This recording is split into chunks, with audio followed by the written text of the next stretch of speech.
3 weeks after my only son died from what doctors called sudden heart failure, a small package arrived at my front door with just 4 words written across it: late birthday gift. Inside was an old 1980s radio we had restored together when he was a boy. But the moment I picked it up, I frowned. "This radio is too light," I whispered. When I opened the back panel, a silver key and a folded note slid into my trembling hands. "Dad, if you're reading this, I'm already gone. Don't trust anyone living in this house." And what happened next made my face turn pale. "I'm grateful you chose to spend your time here, truly. Now tell me something. What city or country are you watching from right now? Leave it in the comments. You'd be surprised how far this reaches. This story blends narrative fiction with meaningful truth. Any resemblance to actual names or locations is coincidental. The lesson, however, is very much intentional. The radio arrived on a Tuesday morning, 3 weeks after I buried my son. I was sitting at the kitchen table when the mail carrier knocked the same knock he'd used for 11 years, 2 short raps followed by 1 long one. I wasn't expecting anything. The last package I'd received was a casserole dish from my neighbor Frank Benedetti, wrapped in foil with a post-it note: "Eat something, Ray. Tom would want you to eat." The box was small, wrapped in brown paper, the way people used to do before everything came in, Amazon boxes with smiley faces on the side. The return address was blank. But the handwriting on the label, my name, my address, written in blue ballpoint pen, made my chest cave in, like someone had pressed a fist straight through my ribs. I knew that handwriting. I'd watched it develop over 38 years, from the shaky crayon letters of a 6-year-old spelling DAD on a Father's Day card, to the precise, careful print of a grown man who said sloppy handwriting was just sloppy thinking. The label read, "Late birthday gift." My birthday had been 6 weeks ago. Tom had called that morning early before I was even out of bed. He'd sung happy birthday off-key the way he always did, deliberately terrible, making himself laugh halfway through. I'd told him he sang like a broken radiator. He'd said at least a broken radiator had rhythm. That was the last birthday call I'd ever get. I carried the box to the kitchen table and sat down. My hands were already doing that thing they'd been doing since the funeral, a faint, persistent tremor, like a wire carrying more current than it was rated for. I'd been an electrician for 40 years. I knew what happened to wires that carried too much load. Eventually they burned. I unfolded the brown paper. A Zenith Transocean radio, AM/FM, circa 1987. Brushed aluminum case telescoping antenna, tuning dial the color of old bone. I recognized it before I'd even fully unwrapped it. Tom and I had found it at a garage sale in Flushing. When he was 12, paid $3, spent an entire Saturday afternoon in the garage taking it apart and putting it back together. By the end of that day, his hands were smeared with solder, and he was grinning like he'd discovered fire.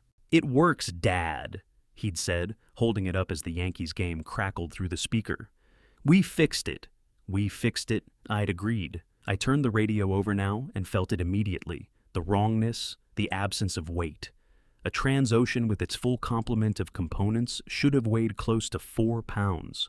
This one felt like a shell. 40 years of handling electrical equipment had given my hands a knowledge that bypassed my brain entirely. Before I'd decided anything, my fingers were already finding the screws on the back panel. Phillips head slightly stripped. Someone had opened this before. I removed the panel. The inside was hollow. Not broken, not corroded, deliberately emptied. Every component removed cleanly, leaving nothing but a clean aluminum cavity. Inside, a small silver key and a folded piece of paper with my name on it in that same careful blue ballpoint. My hands were shaking so badly, I had to press them flat against the table. A low, broken sound came out of me, the kind a 65-year-old man shouldn't make alone at his kitchen table at 9 in the morning. "Ray." Evelyn's voice floated in from the hallway, smooth and warm. She appeared in the doorway in her work clothes, the charcoal blazer she wore on Tuesdays, hair pulled back precisely. She was a cardiologist. She always looked like someone who had everything under control. "I thought I heard the mail carrier. Everything all right?"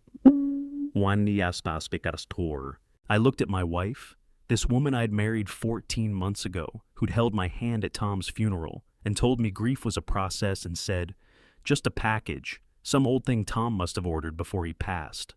She tilted her head, eyes moving briefly to the radio, then back to me. "Do you want more coffee before I leave?" "I'm fine," I said. "You go ahead." I listened to her heels on the hardwood, the front door, her car pulling away. Then I unfolded the piece of paper. Tom's handwriting, 12 lines.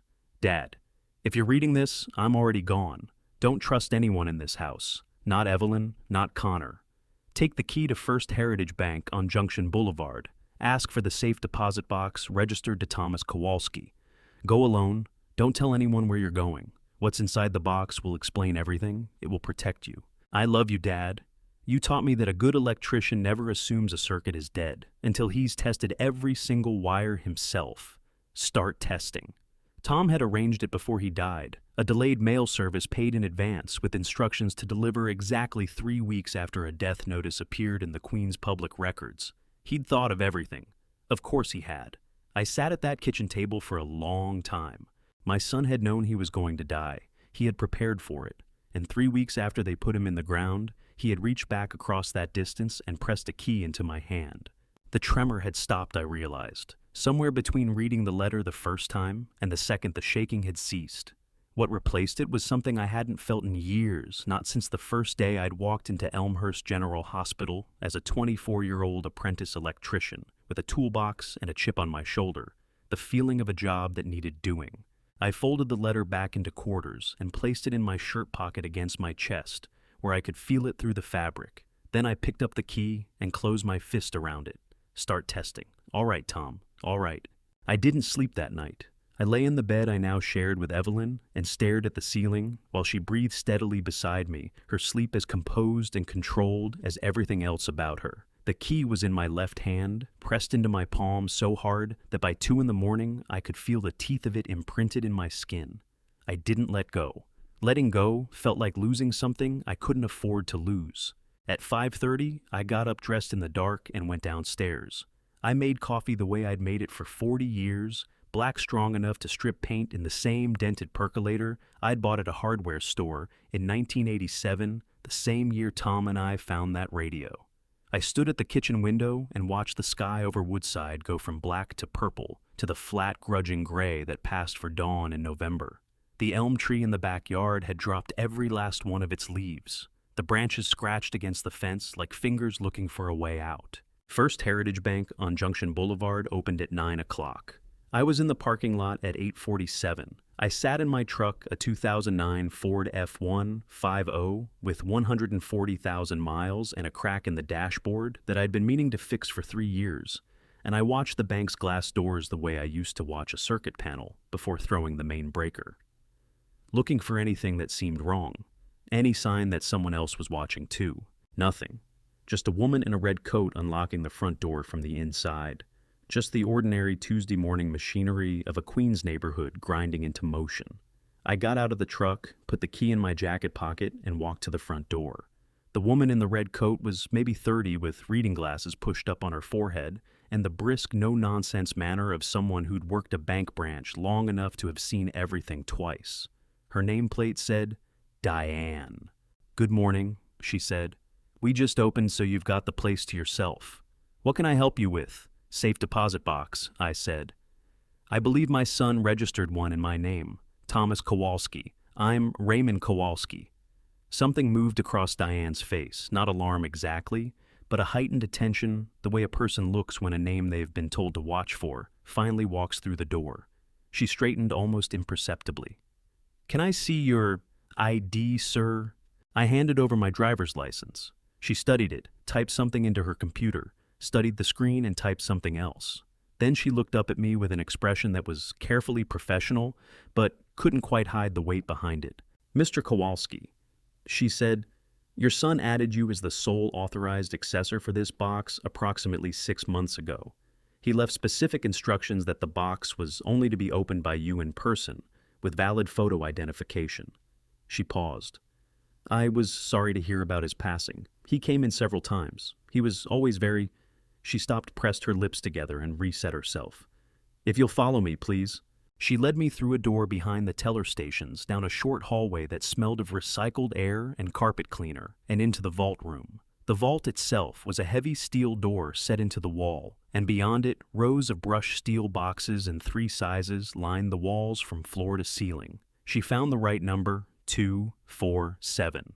I noticed the same number as a patient room at Elmhurst General, though I didn't know yet why that detail would matter, and used her key in combination with mine to release the lock. She pulled the box free from its slot. It was medium-sized, maybe 14 inches long, and she set it on the table in the center of the small private room. "Take all the time you need," she said. "Just knock on the door when you're finished." She pulled the door shut behind her, and I was alone. I stood there with my hands on the edge of the table and took one breath. Just one.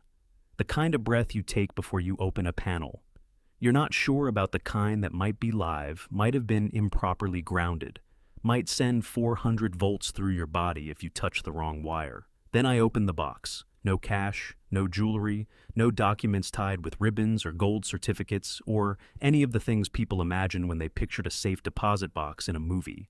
Just a standard white business envelope sealed with Dad written on the front in Tom's handwriting. And beneath the envelope a photograph 4 inches by 6, printed on glossy paper slightly worn at the corners from handling. I picked up the photograph first.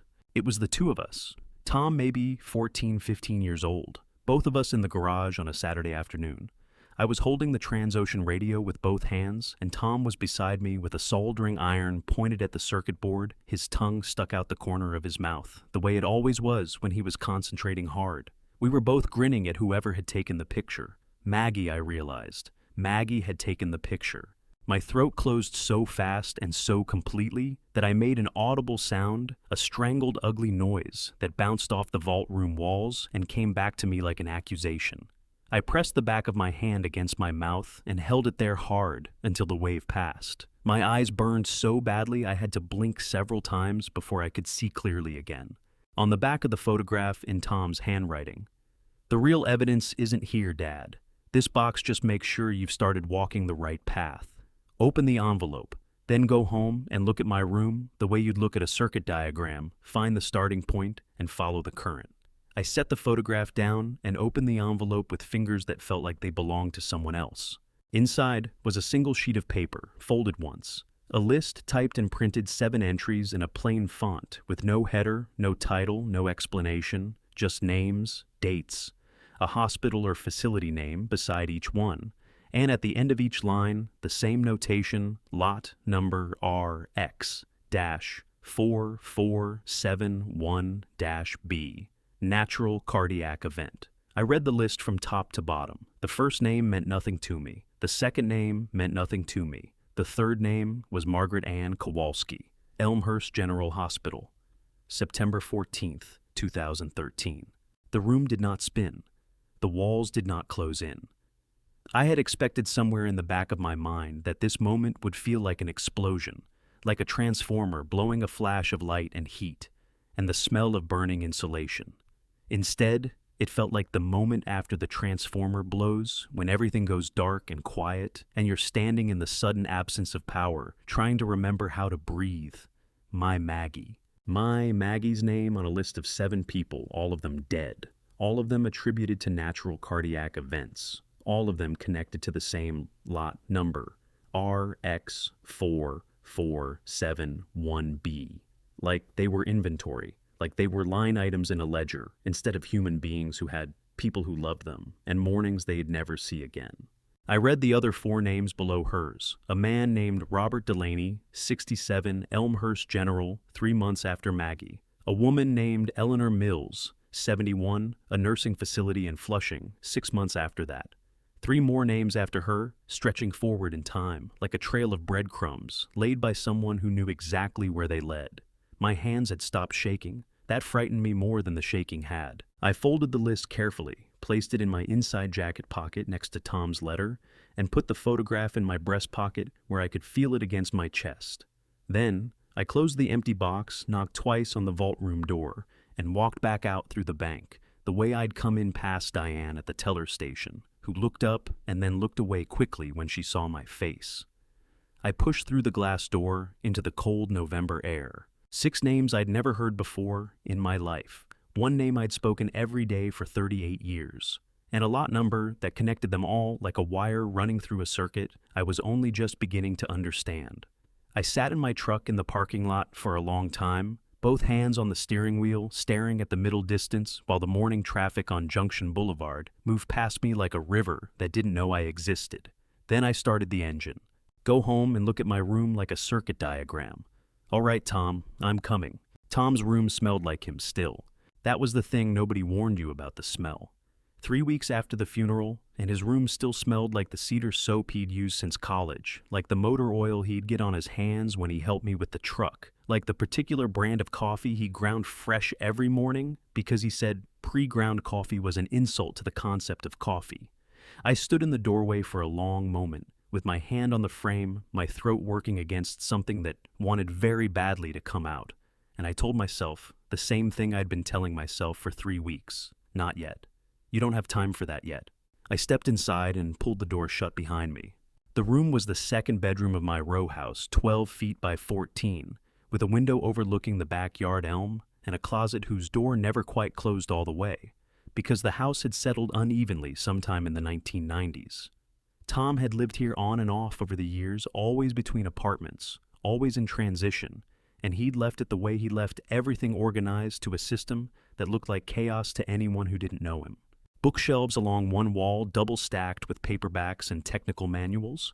A desk with a laptop stand, but no laptop. The police had taken his laptop as part of the estate paperwork, which I'd signed without reading because I'd been in no condition to read anything that week. A workbench along the far wall, with his electronics tools laid out in a row, soldering iron wire strippers, multimeter needle nose pliers, each one in its designated place. I stood in the center of the room and tried to do what Tom had told me to do. Look at it like a circuit diagram. Find the starting point. Follow the current. In a circuit diagram, you started with the power source, the thing that drove everything else. I turned slowly, looking at each element of the room the way I'd look at a panel I'd never seen before, not for what things were, but for what they did, not for the sentiment attached to them, but for their function. That's when I saw the clock. It was a standard wall clock, nothing remarkable. White-face black numbers, the kind you bought at a drugstore for $12. It hung on the wall above Tom's desk, and it had stopped. The hands pointed to 10:17. I knew that time. The number lived in my chest like a splinter that had worked its way too deep to remove. 10:17 was the time Tom had called me 12 years ago, his voice shaking so badly I'd barely understood him, to tell me that his mother had taken a sudden turn for the worse. I'd been at Elmhurst General within 20 minutes.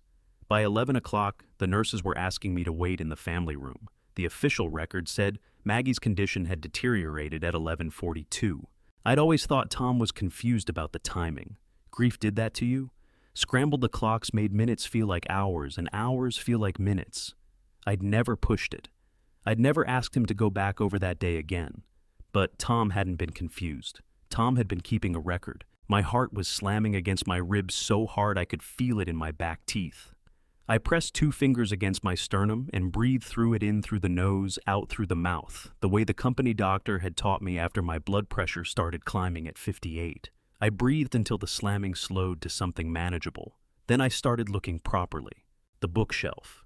Tom had always organized his books alphabetically by author, but the bottom shelf was different. The books there were arranged by size, or that's what it looked like at first glance. A closer look told me something else. Every 4th book had its spine pushed slightly inward about a 1/4 inch, just enough to be noticeable if you were looking for it.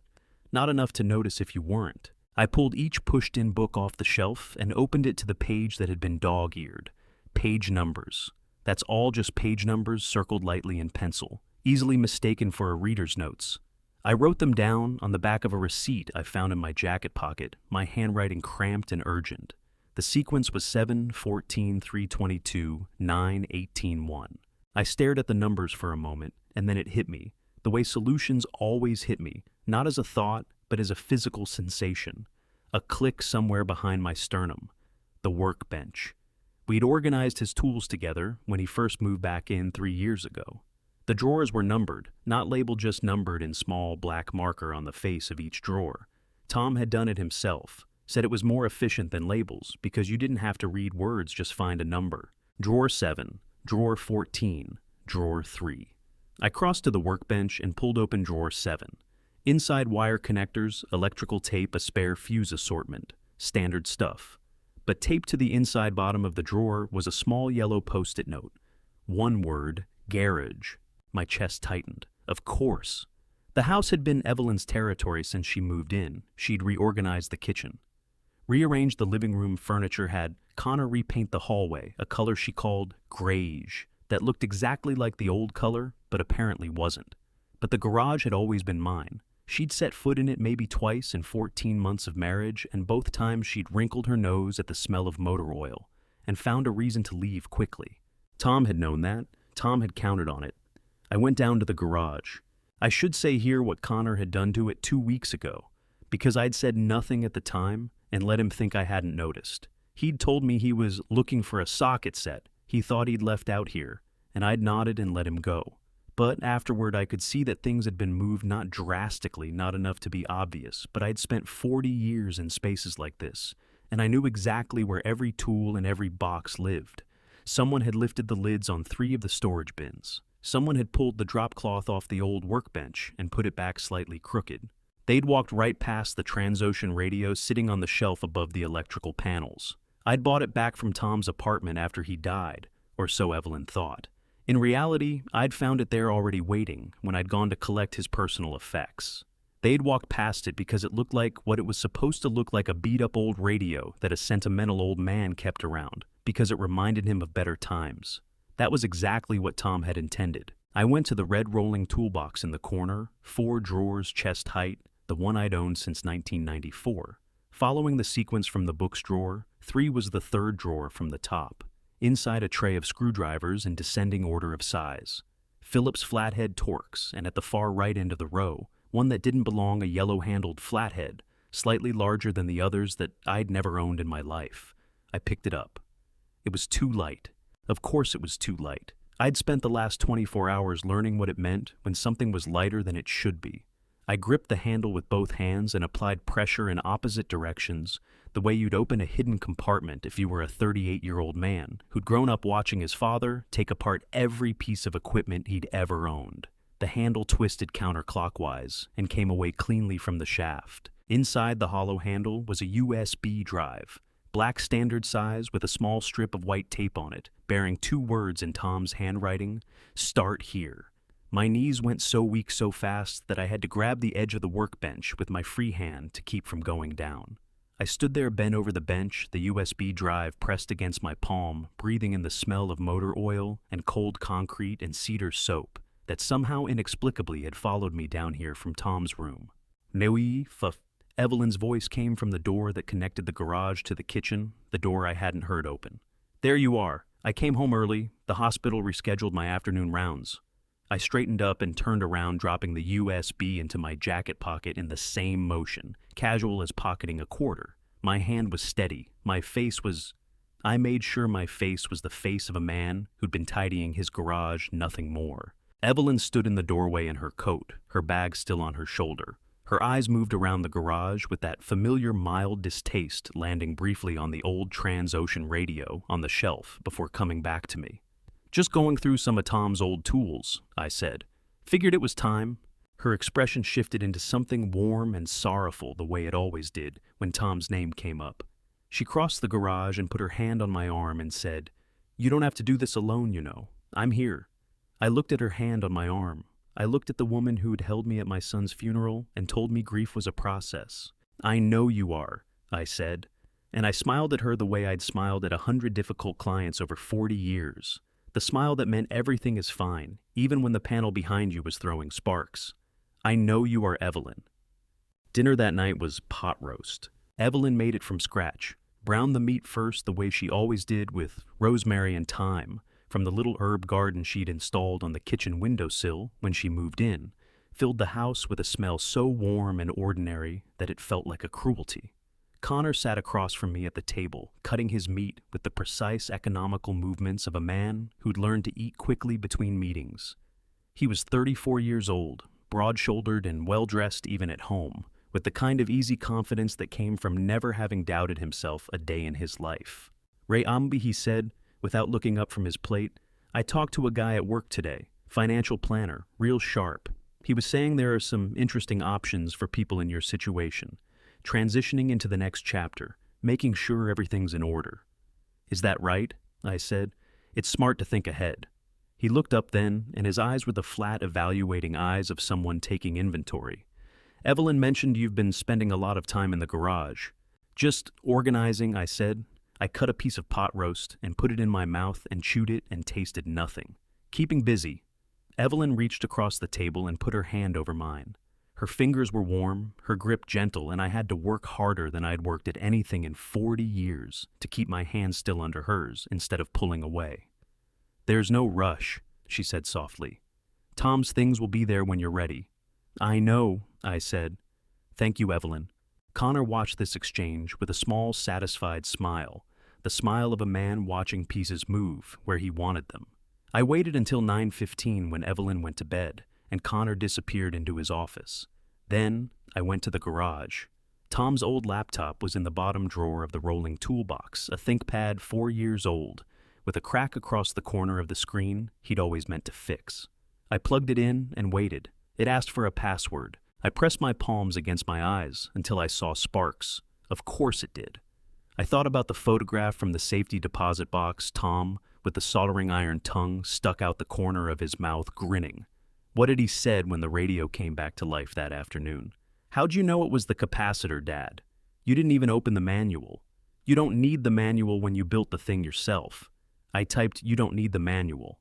The laptop unlocked. The sound I made was not dignified, a short, broken exhale that fogged in the cold garage air. My hands came up and covered my face, and I sat there on the metal stool, letting myself feel the full weight of what my son had done.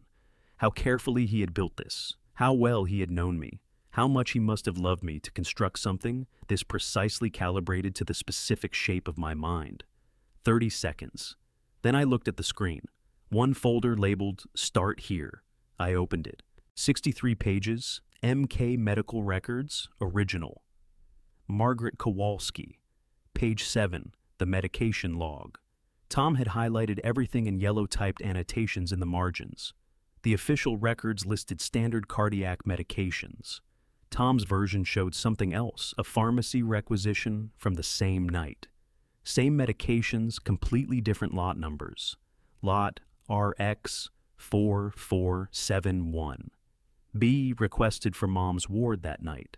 Never arrived. Records show it was administered.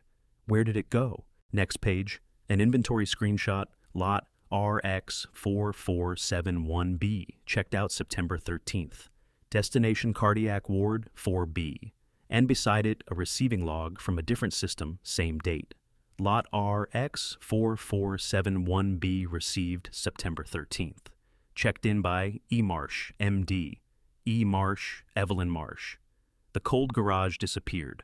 The metal stool disappeared. Everything disappeared except the sensation of the floor dropping away beneath my feet, slow and inevitable, like a building foundation, giving way an inch at a time. Evelyn Marsh had signed in that medication. Evelyn Marsh had been at Elmhurst General the night Maggie died. Evelyn Marsh, who had appeared at a hospital fundraiser 2 years later and smiled at me across a room full of strangers and said, "You look like a man who could use some company." My stomach revolted so suddenly I had to grip the workbench with both hands and breathe through my nose until the nausea passed. 3 minutes. By the end of them, I was shaking from my shoulders down to my knees. I had married the woman who was there the night my wife died. Tom had known. He had died knowing, and he had spent his last months building me a roadmap because he understood I was the kind of man who needed to see the wiring diagram before he could act. I closed the laptop, put the USB in my pocket, sat in the cold garage staring at the Transocean radio, on the shelf that hollow, ordinary-looking thing that had started all of this. Then I heard it. From the box of cassette tapes below the radio, a faint rattle. I reached in, and my fingers closed on a tape with a handwritten label, Springsteen, Nebraska, 1982. Tom had never once in his life listened to Bruce Springsteen. I found the old cassette player, put the tape in, pressed play. Springsteen's voice filled the garage, thin and scratchy, singing about a highway and a darkness at the edge of town. I listened for 10 seconds. Then I pressed rewind, and when the tape reached the beginning, I pressed play again. Tom's voice came out of that cheap cassette player like something that had been buried alive. It was thin, slightly distorted by the tape quality, but unmistakably him, the same measured cadence he had had since he was a teenager, the same habit of pausing a half second before the important word, like he wanted to make sure you were paying attention before he said the thing that mattered. Dad, just that at first. Just my name the way he'd said it 10,000 times over 38 years. My hand shot out and grabbed the edge of the workbench so hard that the metal edge cut into my palm, and I held on, because without something solid under my hands, I was genuinely not sure I would stay upright. If you're hearing this, then you found the screwdriver, which means you found the USB, which means you're already further along than I was afraid you might be. I'm glad. I need you to be further along. A pause. The tape hissed softly. The woman sleeping in your bed right now is the doctor who was on duty the night Mom died. Her name is on the receiving log for lot RX4471B, the same lot number that appears on 6 other death certificates across 3 states. She didn't kill Mom on purpose, Dad. I need you to understand that. Mom was a mistake, a side effect. But that doesn't make her less dead, and it doesn't make what happened an accident that deserves to be forgotten. The sound that came out of me then was something I had no name for. It started somewhere below my sternum and moved upward, and I pressed my fist against my mouth and held it there until the wave passed. My eyes were burning so badly I could barely see the cassette player in front of me. The cold garage air felt like it was pressing in from all sides. Tom kept talking. Connor Marsh runs the distribution. He moves the product through a shell company called MedBridge Solutions, LLC, registered in Delaware, operating out of a warehouse in Newark. The real medications get pulled from hospital inventory, sold at a premium on the gray market. Cheap substitutes go in their place. Patients who are elderly, who are already sick, who don't have family watching closely, they deteriorate. They die. And every death gets signed off as natural causes because the doctor on duty is part of the network. I lowered myself onto the metal stool because my legs had stopped being reliable. I sat there in the cold, with my son's voice filling the garage, and I listened to every word. I've been building this case for 2 years. There's more on the USB files, records, screenshots, financial transfers. But Dad, the most important thing I need you to know is this: be careful. These people are not amateurs. They got nervous when I started asking questions, and I've been careful, but I think they know I'm getting close. So I'm building you a way out in case I can't finish this myself. Another pause, longer this time. I love you, Dad. I know you're going to want to fall apart right now, and you can fall apart for a little while. But then I need you to put it back together, because you're the only person I trust with this. You taught me that a good electrician doesn't walk away from a live wire just because it's dangerous. He finds a way to make it safe. The tape ran out. The player clicked to a stop. I don't know how long I sat there after that. Long enough for the cold to work its way through my flannel shirt and settle into my shoulders. Long enough for the single work light above the bench to start feeling very small against the darkness of the rest of the garage. Before I let myself feel it, one thought cut through clearly: Tom had died of a heart attack at 38. In New York, an unexpected death like that should trigger a medical examiner review, an independent autopsy, not just a doctor's signature. Standard digoxin testing wasn't part of a routine tox screen unless someone specifically requested it. But Tom's medical records, according to the USB, had been quietly amended 2 months before his death. Someone had added a note, a fabricated consultation entry, suggesting Tom had been seen for intermittent cardiac irregularity, declined further workup. A paper trail that made a 38-year-old dying of heart failure look like a 38-year-old who'd been warned it was coming and chosen to ignore it. The medical examiner had seen the file and signed off. Evelyn hadn't killed Tom with the digoxin alone.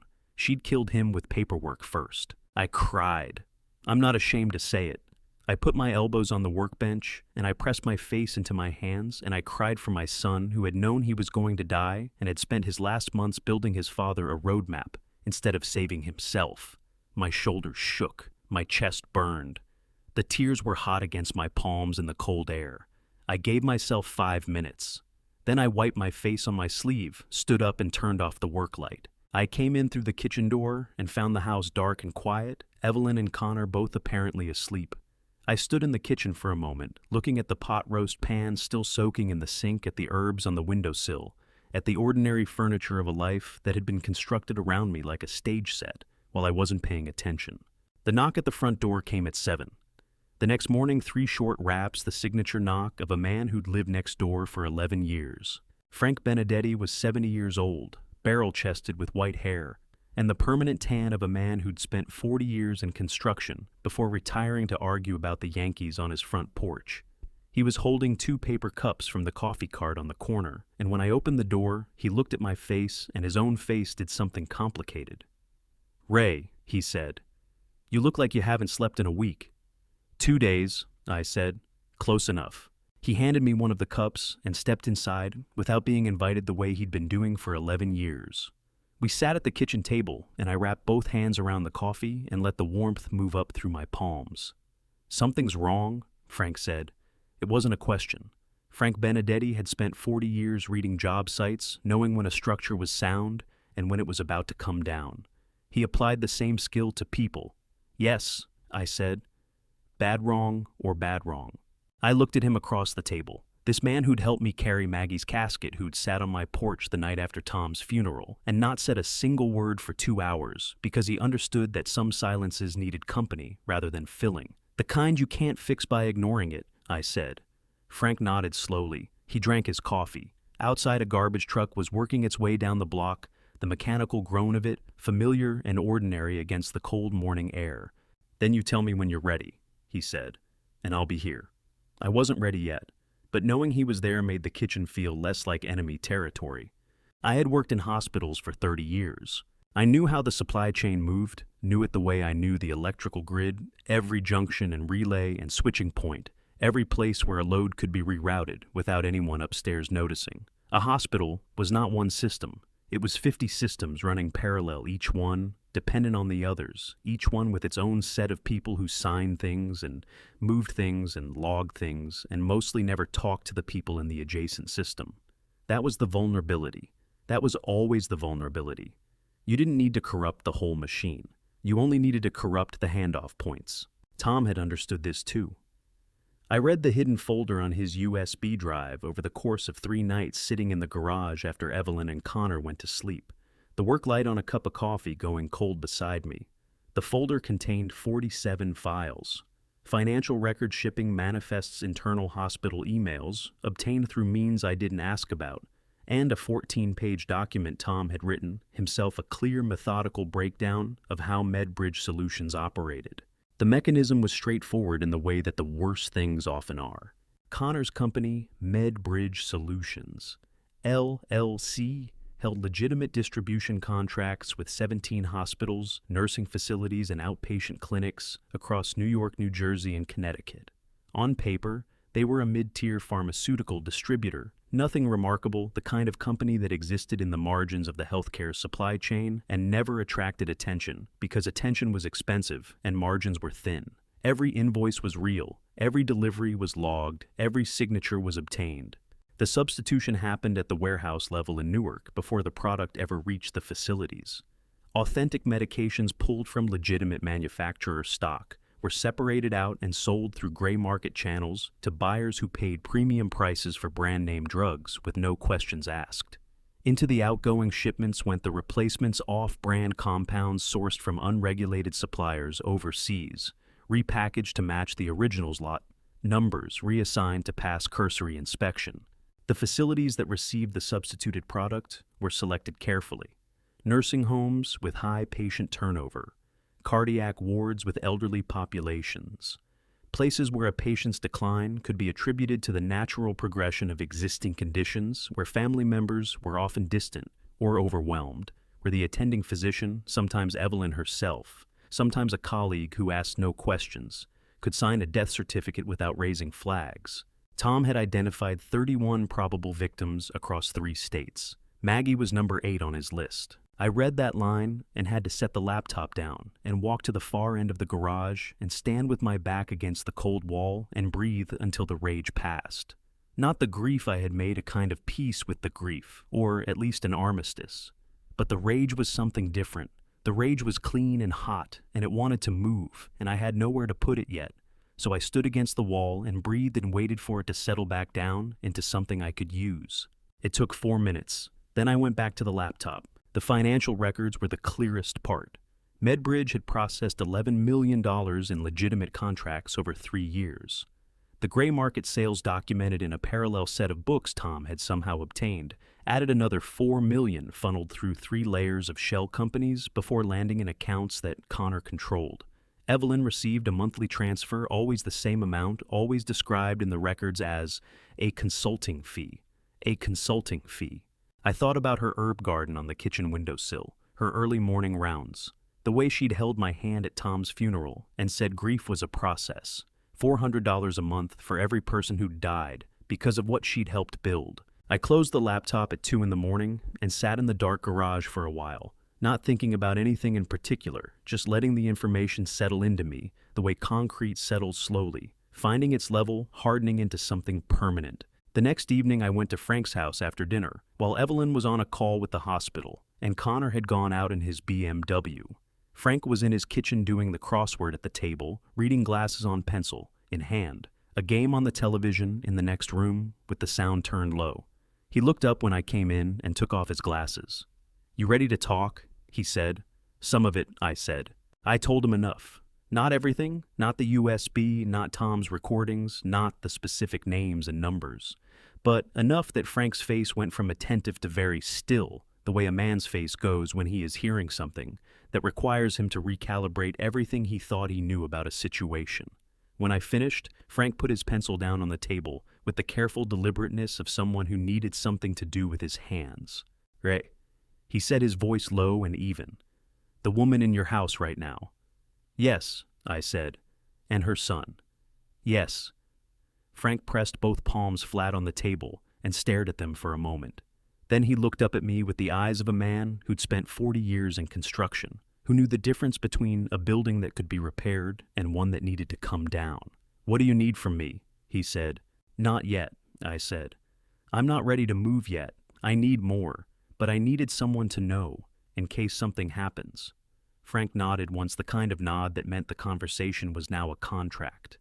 "Nothing's going to happen to you," he said, with a certainty that had no business being as comforting as it was. "I'm right next door." I walked back across the yard in the cold, my breath fogging in the December air, and let myself in through the kitchen door. The house was warm, the lights were on. Evelyn was standing at the counter, still in her work clothes, and she turned when she heard the door and smiled. "There you are," she said. "I made chamomile tea. You've been looking tired lately." She held out a mug, white ceramic steam rising from it, the smell of chamomile filling the kitchen. "Sit down, Ray. Let me take care of you."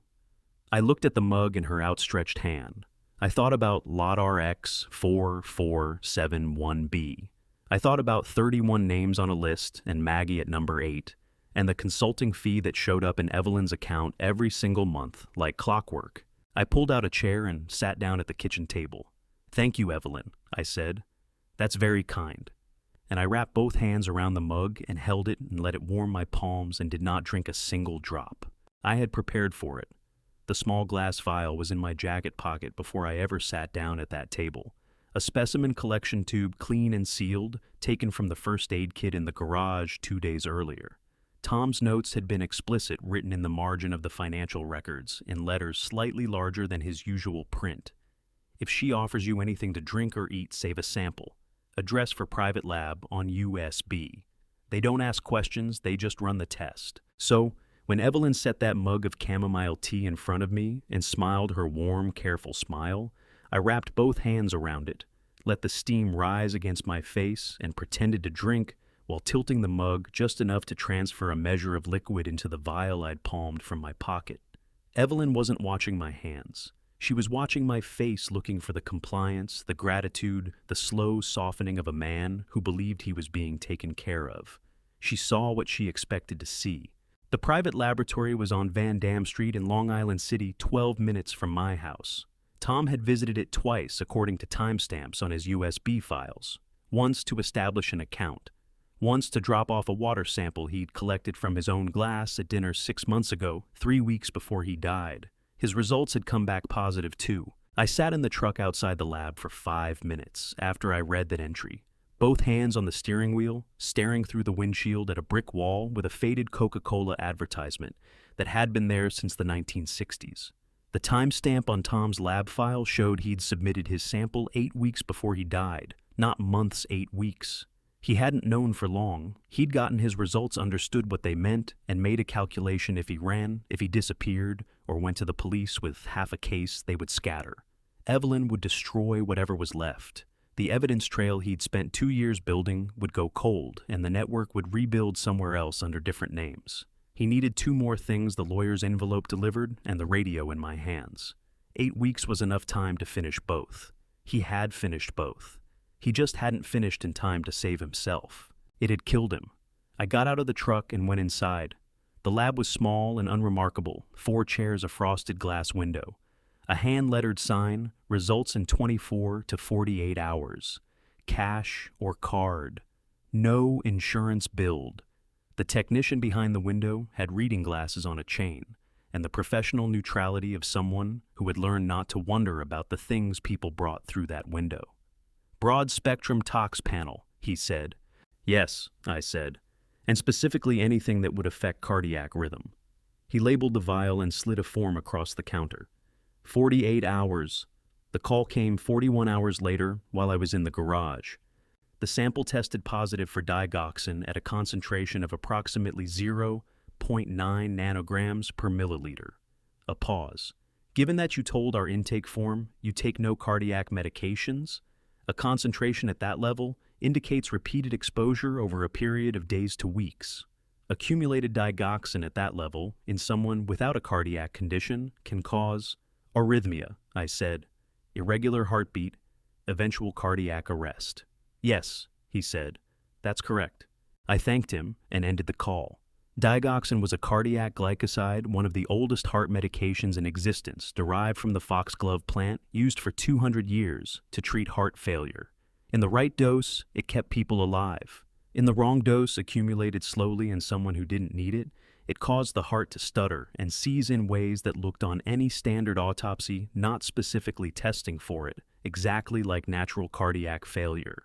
She hadn't been trying to poison me quickly. She'd been building a medical history, making my eventual death look like the inevitable conclusion of a declining old man's heart. She would have been there when it happened. She would have signed the paperwork. She would have stood at my graveside in the same black coat she'd worn at Tom's funeral. I stood in the garage and let the rage move through me, that clean, hot current that had no patience for grief or fear. I let it run its full circuit from my chest down through my hands, then breathed it out slowly through my teeth. She had seen the flannel shirts and the old truck and the 40 years of honest labor, and concluded she understood exactly what I was: a simple man, a lonely man, a man who would be grateful for warmth and would not look too closely at the source of it. She had not accounted for the fact that I had spent 4 decades diagnosing problems that weren't visible to the naked eye. That night, I drove past the block 3 times before parking. On my 3rd pass, I noticed it: a dark blue sedan parked 50 yards from my front gate engine, off a man behind the wheel, looking at his phone with the specific stillness of someone who was not actually looking at his phone. They were watching the house. I parked in my driveway, went inside, said good evening to Evelyn in the kitchen. She asked how my day was. I told her it was fine. She said she'd made chicken soup. I said that sounded wonderful. Then I went upstairs, sat on the edge of my bed, pressed both palms against my knees to stop the trembling, and thought, all right, no more waiting. It's time to move. The camera cost $43 at a hardware store in Sunnyside. It was a small thing barely larger than a Matchbox wireless, with night vision capability and a motion sensor that would push footage to my phone the moment anything in its field of view moved. I had installed similar devices for clients over the years, usually in garages or at front doors, and I could wire one into an existing electrical outlet in under 20 minutes without leaving any visible trace. The model I bought used the outlet for power, but transmitted footage over Wi-Fi, which meant no wires to find no recorder, to locate nothing that looked like anything, except a standard outlet plate on a standard wall. I installed it in Tom's room on a Thursday morning, while Evelyn was at the hospital, and Connor was wherever Connor went during the day. I'd stopped asking, stopped pretending the answers mattered. The camera went into the outlet beside Tom's desk, angled to cover the full width of the room. I tested it from my phone in the garage, adjusting the angle twice until I could see every corner. Then I locked Tom's room, put the key in my wallet, and went back downstairs to make lunch. I told myself I might be wrong. I told myself that clearly and deliberately, the way I'd told it to myself every day for the past 2 weeks, because a man who stops questioning his own conclusions starts making mistakes. Maybe Connor had been looking for a socket set. Maybe Evelyn's consulting fee was genuinely for consulting. Maybe Tom had been wrong about some of it, not all of it. The medical records were real. The lot numbers were real. Maggie's name on that list was real, but maybe some of the peripheral details had been misread by a young man who was frightened and grieving and looking for patterns in the noise. I told myself that. I didn't believe it. But I told myself anyway because doubt was useful and certainty was dangerous, and I'd seen too many electricians burn themselves by assuming they knew what was behind a wall before they opened it. Connor came home at 6. He was in a good mood, the kind of good mood that sat wrong on him, too bright at the edges, the mood of a man who'd accomplished something he was pleased about. He talked through dinner about a new distribution contract, a regional hospital network in northern New Jersey, described it with the enthusiasm of someone who genuinely loved his work. Evelyn listened and smiled and asked the right questions, and I ate my chicken and watched the two of them perform their version of a normal family dinner, and thought about the $43 camera in the outlet upstairs. At 9:15, Evelyn went to bed. At 9:40, Connor said he had emails to return and went into his office. At 10, I went upstairs, changed into the clothes I slept in, and got into bed with my phone on the nightstand and the camera app open on the screen, the feed showing Tom's dark room in the green-tinted monochrome of night vision. The room was still, the books on the shelf, the stopped clock, the desk where Tom had sat and built his careful, meticulous case against the people who had ended his mother's life and then moved into his father's house. I set the phone's brightness to minimum and lay in the dark and waited. Evelyn's breathing slowed and deepened beside me within 20 minutes. Whatever else she was a good sleeper, the sleep of someone with a clear conscience or the sleep of someone who had decided long ago not to have one. I lay beside her and watched the green-tinted square of Tom's room on my phone screen and felt the particular kind of alert stillness that I remembered from 30 years of night shifts, the state where your body was completely quiet, but your mind was running at full capacity, processing everything missing, nothing. At 2:17 in the morning, the motion sensor fired. The notification buzzed against my palm, a single short pulse, and on the screen, the door to Tom's room swung inward. Connor came in low and fast, the way people moved when they didn't want to be heard. He was dressed in dark clothes, and he'd wrapped something around his feet socks over his shoes. I realized to muffle the sound on the hardwood floor. He pulled the door almost shut behind him and stood still for a moment, listening. Then he turned on a small flashlight. Not his phone, an actual flashlight, narrow-beamed and precise, and went to work. He started with the bookshelves. He pulled every book off the shelves in groups of 3 and 4, fanning the pages, checking the spines, running his fingers along the shelf surface behind them. He worked quickly and without hesitation, the movements of someone who had done this before or had planned it carefully in advance. When he finished with a shelf, he replaced the books in rough order, not exact, not the way Tom had arranged them, but close enough that a casual observer might not notice. He moved to the desk next, pulled every drawer out, completely checked the underside, replaced it, unscrewed the back panel of the desk itself with a tool he'd brought with him, a small screwdriver, the kind used for electronics work, found nothing, and put the panel back. Then he went to the walls. He checked every outlet, every switch plate, every picture hook. He tapped the walls in a grid pattern, listening for hollow spaces. He got on his knees and checked the baseboard heating registers, shining his light into each one. He was 4 feet from the camera when he checked the outlet beside Tom's desk. I stopped breathing. Connor crouched in front of the outlet, shone his light at it, and examined the plate with the flat, evaluating the attention of a man who knew what a tampered outlet looked like. My thumb was over the screen, my heart slamming so hard against my ribs that I was certain somehow he could hear it through the floor. He looked at it for 11 seconds. I counted. Then he stood up, moved to the next outlet, and continued his search. I let out the breath I'd been holding in a long, silent exhale that fogged slightly in the cold bedroom air. My hands were shaking, both of them badly, the phone trembling between my palms. I pressed it flat against my chest and breathed until the shaking stopped. He didn't find it because it looked exactly like what it was supposed to look like. A $43 camera in a standard outlet plate installed by a man who had spent 40 years making electrical work invisible.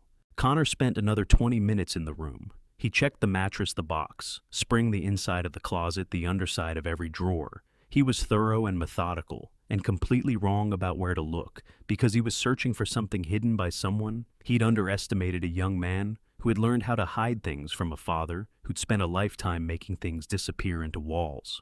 At 2:41, Connor turned off his flashlight and left the room. I heard his footsteps in the hallway, heard the quiet click of his bedroom door. I lay in the dark for a long time. After that, my phone in my hand, the camera feed showing Tom's empty room, the displaced books, the slightly crooked desk drawers, the evidence of a search conducted by someone who had come up empty. Beside me, Evelyn breathed on slow and steady and completely undisturbed. At some point, I must have slept, because I woke to my alarm at 6:30 with the phone still in my hand and the camera feed still running and the pale December light coming through the curtains like it had somewhere to be and couldn't stay long. I showered, dressed, and went downstairs. Connor was already at the kitchen table with his coffee, scrolling through something on his phone, freshly showered, wearing a clean shirt. He looked up when I came in and nodded. "Morning, Ray," he said pleasantly. "Sleep okay?" "Like a rock," I said. I poured my coffee and sat down across from him, and we looked at each other across the kitchen table, two men who were both pretending very hard, and I thought one of us is going to run out of things to pretend, and it isn't going to be me. Raymond now knows the woman in his house helped cover up his wife's death. He knows she's been poisoning him slowly, and he knows his son died because he got too close to the truth. But knowing isn't enough. He needs a witness. Before I tell you who comes forward, drop the number 9 in the comments right now. Let me know you're still here with me. A small note: parts of this story include fictional details added to protect privacy and deepen the narrative. If that's not the kind of story you're here for, no judgment, you're free to step away. But if you're staying, what comes next will be worth it. The map had been drawn in invisible ink. I'd found it folded inside the back cover of Tom's copy of the National Electrical Code Handbook, the 2017 edition, the one I'd given him when he first started helping me on weekend jobs. The spine cracked from use and the margins filled with his notes. The map itself looked like a blank piece of paper until I held it under the incandescent work light in the garage, the old tungsten bulb throwing a warm yellow heat that made the invisible lines bloom slowly into view, like a photograph developing in a dark room. Tom had learned that trick from me, too. We'd used heat-sensitive ink once on a job marking junction boxes in a crawl space where permanent markers bled through the insulation. He'd been fascinated by it. He'd said it was the closest thing to actual magic he'd ever seen. The address on the map was in Maspeth, a 15-minute drive from Woodside. On a clear day, a neighborhood of narrow streets and brick houses and old Italian families who had been there since before the BQE went in and had decided to stay out of pure stubbornness. I told Evelyn I was going to the hardware store for weather stripping. She said to drive safe. I took the long way, checking my mirrors 3 times, and didn't see the dark sedan anywhere behind me. Dorothy Callahan's house was a small Cape Cod on 69th Street, with aluminum siding the color of old mustard and a front garden that had been carefully tended through the summer and was now just brown stalks and frozen mulch. A plastic Santa Claus stood beside the front door, with one arm raised in a wave that looked in the gray December light less like a greeting and more like a warning. I knocked. The woman who answered was in her late 60s, heavy-set, white-haired, wearing a cardigan over a house dress, and the expression of someone who had been waiting for a knock on this door for a very long time, and had hoped every single day that it would never come. She looked at my face, and something in hers crumpled at the edges like paper held too close to a flame. "Mr. Kowalski," she said, not a question. "You know who I am," I said. "I recognized you from a photograph." Her voice was steady, but her hands gripping the doorframe were not. "Thomas showed me a picture of you once. He said—" She stopped, pressed her lips together hard, and tried again. "He said you were the most honest man he'd ever known."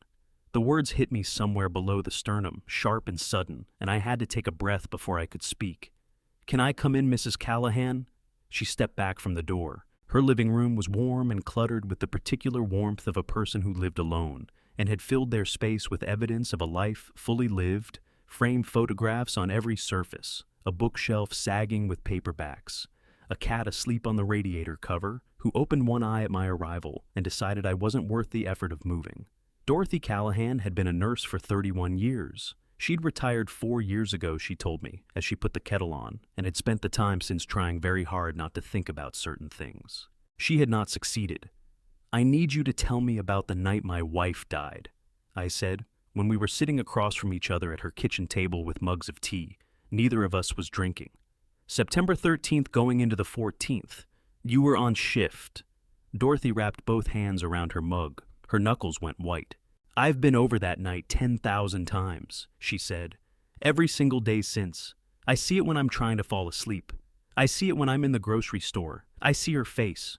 Her voice broke on the last word, cracked right down the middle, and she pressed the back of her hand against her mouth and held it there. Her eyes filled and spilled over 2 tracks running down her cheeks that she didn't bother to wipe.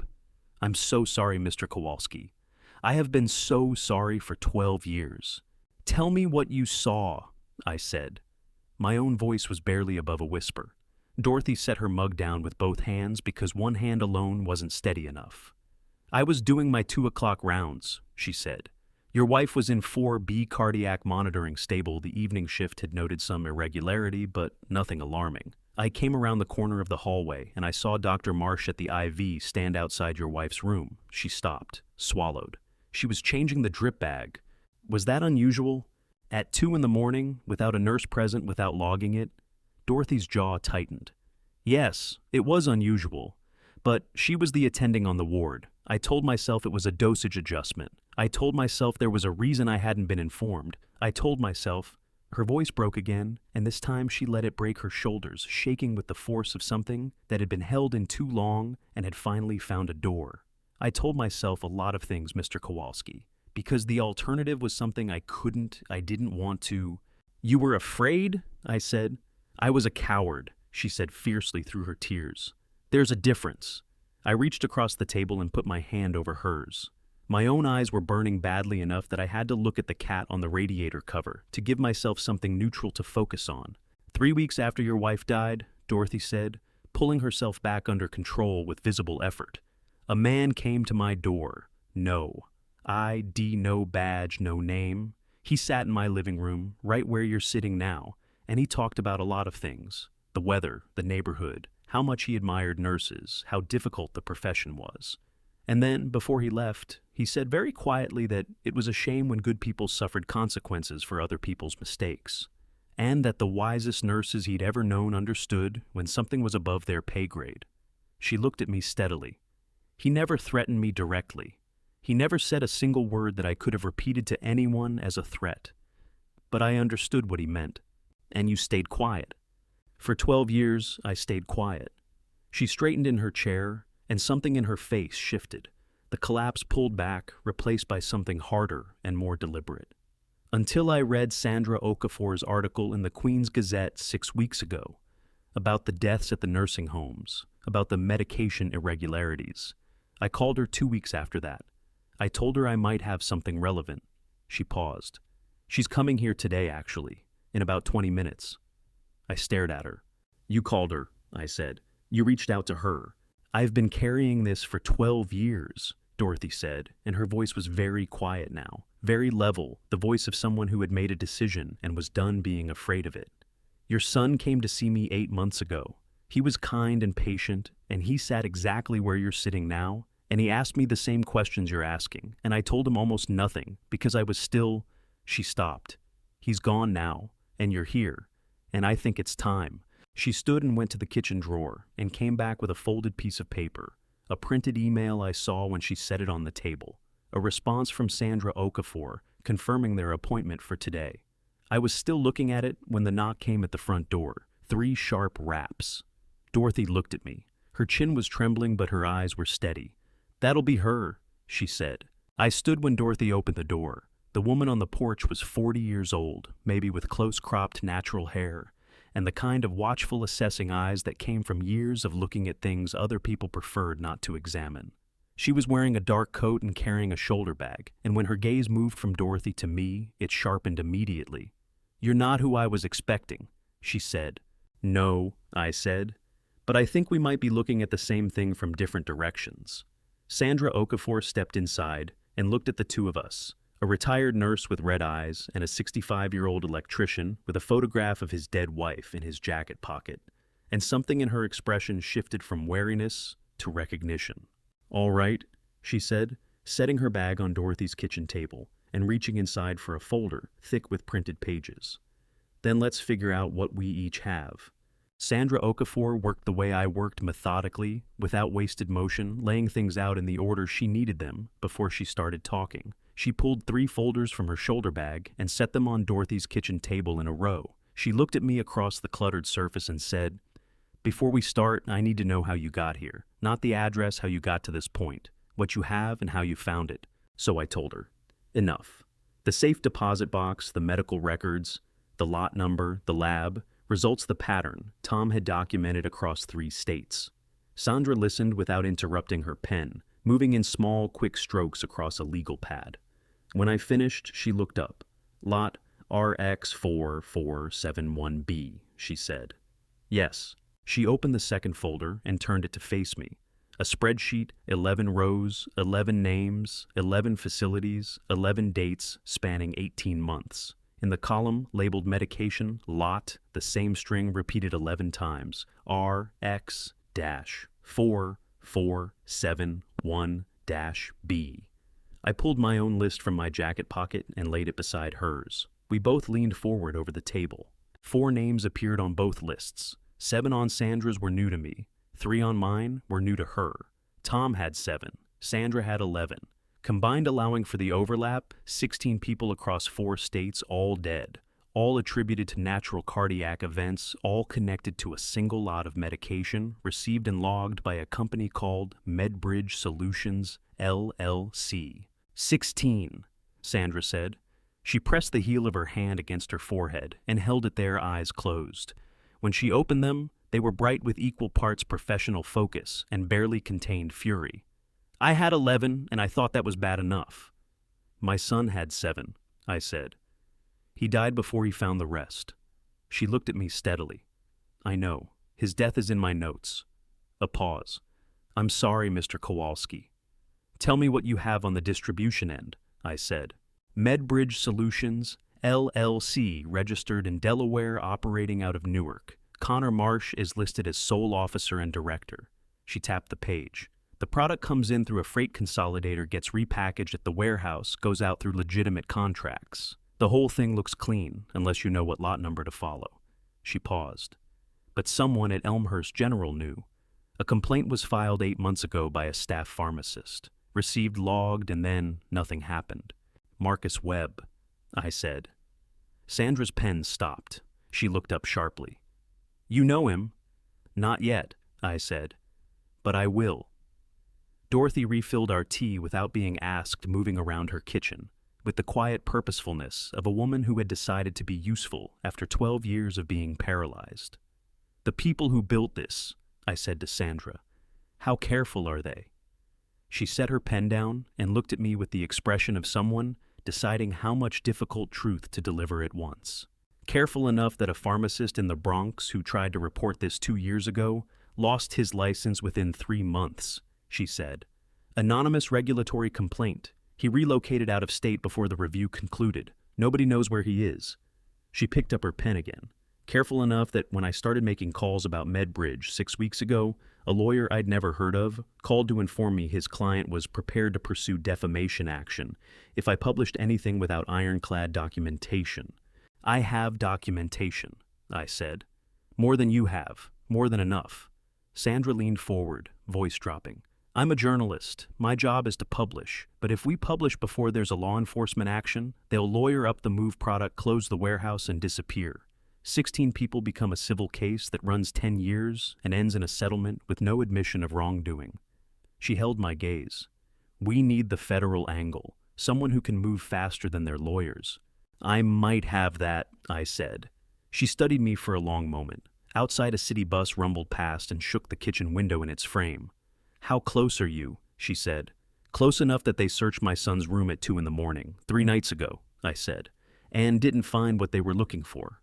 Something shifted in Sandra's expression, respect maybe, or the recalibration that happened when you realized the person across from you was further ahead than you'd assumed. "All right," she said. "I'll hold the story, but the minute federal agents show up at that warehouse, I need to be publishing. If I'm not first with this, someone else will be, and they won't get it right." "You'll be first," I said. I gave her my cell number. She gave me hers written on a page torn from the legal pad. Dorothy walked us both to the door, and when she shook my hand, her grip was firm and steady, the grip of a woman who had set down something very heavy, and found that her hands worked better without it. I was back in my truck engine, running heater, working against the December cold, when my phone buzzed with a call from a number I didn't recognize. A Queens area code, a 718 exchange. I answered. Mr. Kowalski. A woman's voice, professional and unhurried. My name is Patricia Horn. I'm an attorney in Jamaica, Queens. Your son Thomas retained me approximately 6 months before his death. A pause. He left something in my care. He was very specific about the conditions of delivery. Another pause, careful and deliberate. He said you would come when you were ready, and he said I should ask you one question before we met. My hand tightened on the phone until my knuckles ached. Outside, the December sky over Masbeth was the color of old pewter. A kid on a bicycle rode past, bundled in a red coat, head down against the wind. Mr. Kowalski, what does a good electrician never assume about a wire? My voice came out steadier than I had any right to expect. A good electrician? I said, never assumes a wire is dead until he's tested it himself. The pause lasted exactly 3 seconds. Tomorrow morning, Patricia Horn said. 9 o'clock, I'll text you the address. Patricia Horn's office was on Sutphin Boulevard in Jamaica, on the 3rd floor of a building that had been a savings bank in a previous life, and still had the marble floors and high ceilings of an institution that had once believed in permanence. She shook my hand and looked at my face with the directness of a person who had learned to read grief the way other people read weather. You've been busy, she said, not unkindly. My son left me a lot of directions to follow, I said. She sat across from me and folded her hands on the desk. Thomas retained me 14 months ago. Very calm, very organized. He had a sealed envelope he wanted held in escrow, a legal arrangement where an attorney holds a document and delivers it only when specific conditions are met. She paused. He told me his father would come in person alone and answer one question correctly. If anyone else came asking, I was to destroy it. She looked at me steadily. He also said he hoped you'd never have to come. He said the best outcome was that you lived out your life in Woodside and never needed what he was leaving you. A pause. He said the second best outcome was that you came here exactly the way you did, having already found most of it yourself, needing only the last piece. My throat tightened until it hurt. Can I have it? I said. She placed a white envelope on the desk between us. My name on the front, Tom's handwriting. Sealed. The question first, she said. He was very clear about that. I knew what it was. I'd said those words to Tom since he was 8 years old, standing in the garage with a 9-volt battery, learning the first rule of electrical work you never assumed you tested, because confidence didn't protect you from 400 volts and evidence did. A good electrician, I said, never assumes a wire is dead until he's tested it himself. Patricia nodded and slid the envelope across the desk. Inside was a USB drive smaller than the first one, labeled in Tom's handwriting, last piece. Watch alone. She stood. I'll give you the room. There's a laptop on the credenza. She closed the door behind her. One folder, one file, a video. 43 seconds long, no title. I pressed play. The footage was shot from a low angle, a phone held at hip height slightly unsteady. My own living room, the lamp with the amber shade Maggie had bought at a garage sale in 2004. Tom had been standing in the hallway door, open just enough present in the space which, under New York's one-party consent law, made everything he recorded admissible. Evelyn on the couch, Connor by the window. Neither knew they were being recorded, Connor's voice lower than his dinner table register. The old man still doesn't know anything. The kid hid it somewhere, but the kid's gone. There's nothing in the house. Evelyn precise and controlled. What about the father? Is he asking questions? He's grieving. He makes coffee, sits in the garage, talks to the neighbor. He's not a threat. Then Evelyn, that warm, careful voice I'd heard 100 times, asking if I wanted more chicken. The batch that went to 4B 12 years ago, that was RX4471B. That was the batch that killed his wife. He doesn't know that yet. Connor, does it matter? He's not going to figure it out. Evelyn, his son almost did. His son got very, very close. And look what happened to his son. A beat. No, he's simpler. The digoxin protocol will take another 6 to 8 weeks. After that, it looks like natural progression, and I sign the certificate and it's finished. The video ended. I sat in Patricia Horn's office and did not move for a long time. Outside the window, a siren moved through Jamaica and faded. Someone in the hallway laughed an ordinary human laugh, quick and bright, belonging to a world where people didn't sit in lawyers' offices watching their wives discuss the timeline of their murder. I became aware that my face was wet. I hadn't noticed it happening, but my face was wet and my shoulders were shaking, and there was a sound coming from somewhere in my chest that I hadn't made since the morning they told me Maggie was gone. I pressed both hands over my face and let it come. Tom had known. He had sat in this chair 14 months ago, a 38-year-old man who understood exactly what was happening and exactly where it was going, and he had not run. He had stayed and documented and built his father a roadmap because he believed his father could follow it. He had been right, and he had paid for being right with everything he had. He hadn't been reckless. He hadn't chosen to die. He had made a calculation that turned out to be wrong. By exactly 8 weeks, he thought he had more time than he did. The digoxin moved faster in him than it had in Maggie. Different body weight, different baseline. He hadn't accounted for that. I don't think he could have known. I gave myself 4 minutes. Then I pressed the heels of my hands against my eyes until I saw Sparks breathed, straightened up and removed the USB from the laptop.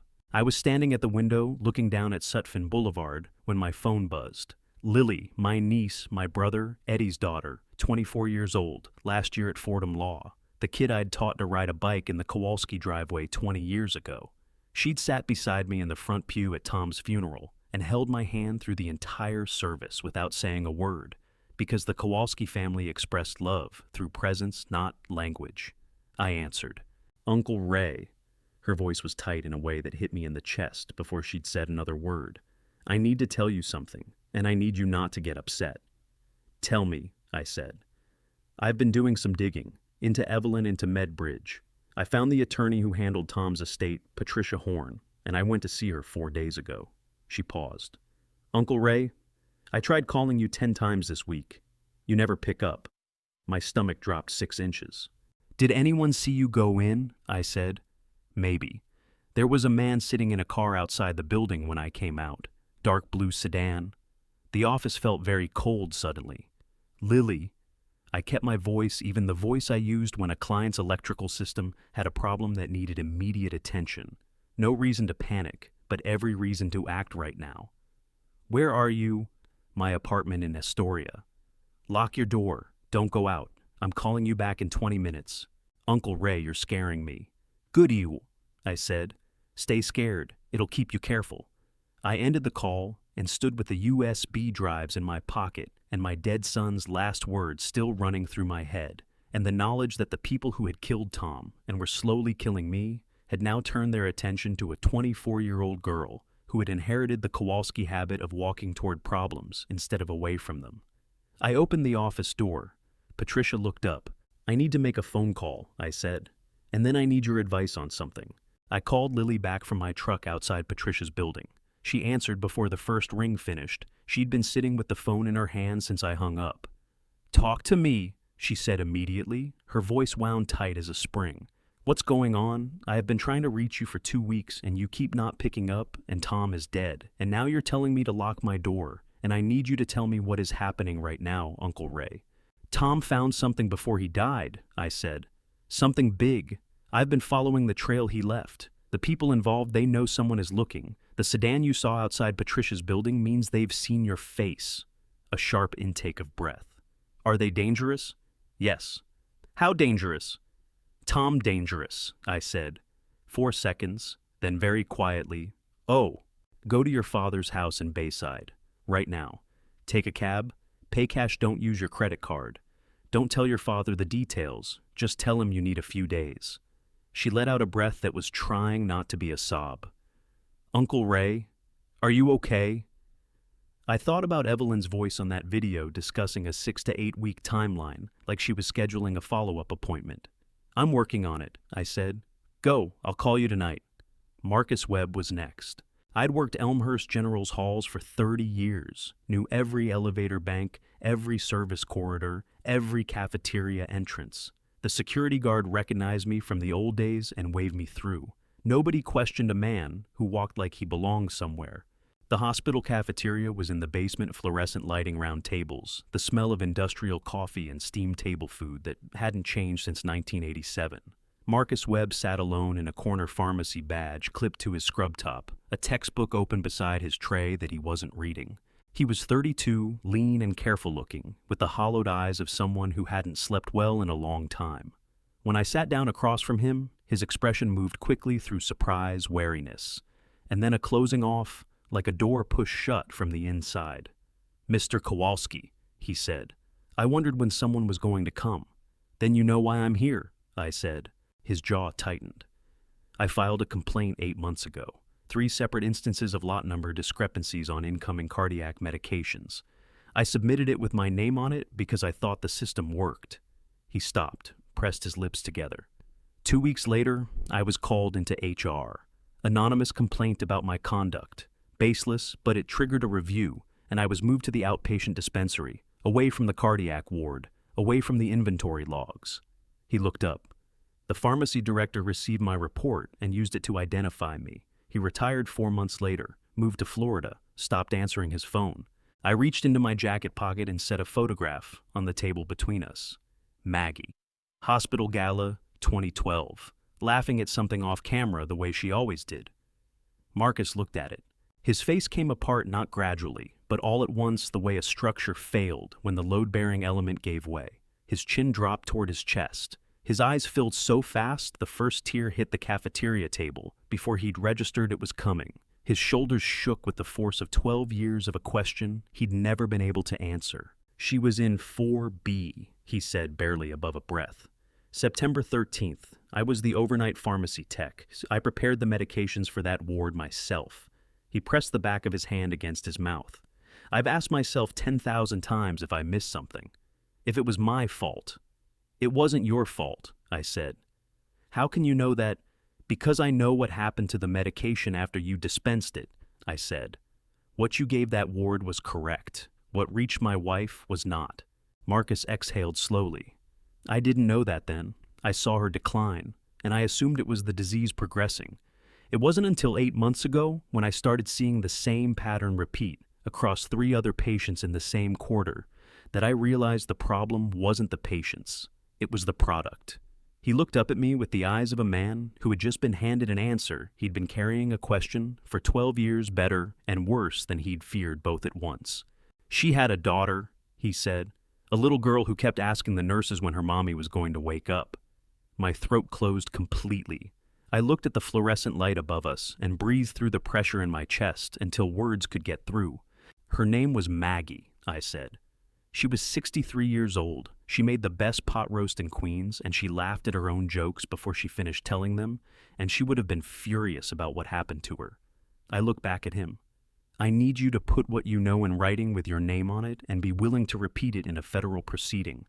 Marcus stared at me. His eyes were still wet moisture he hadn't bothered to wipe away.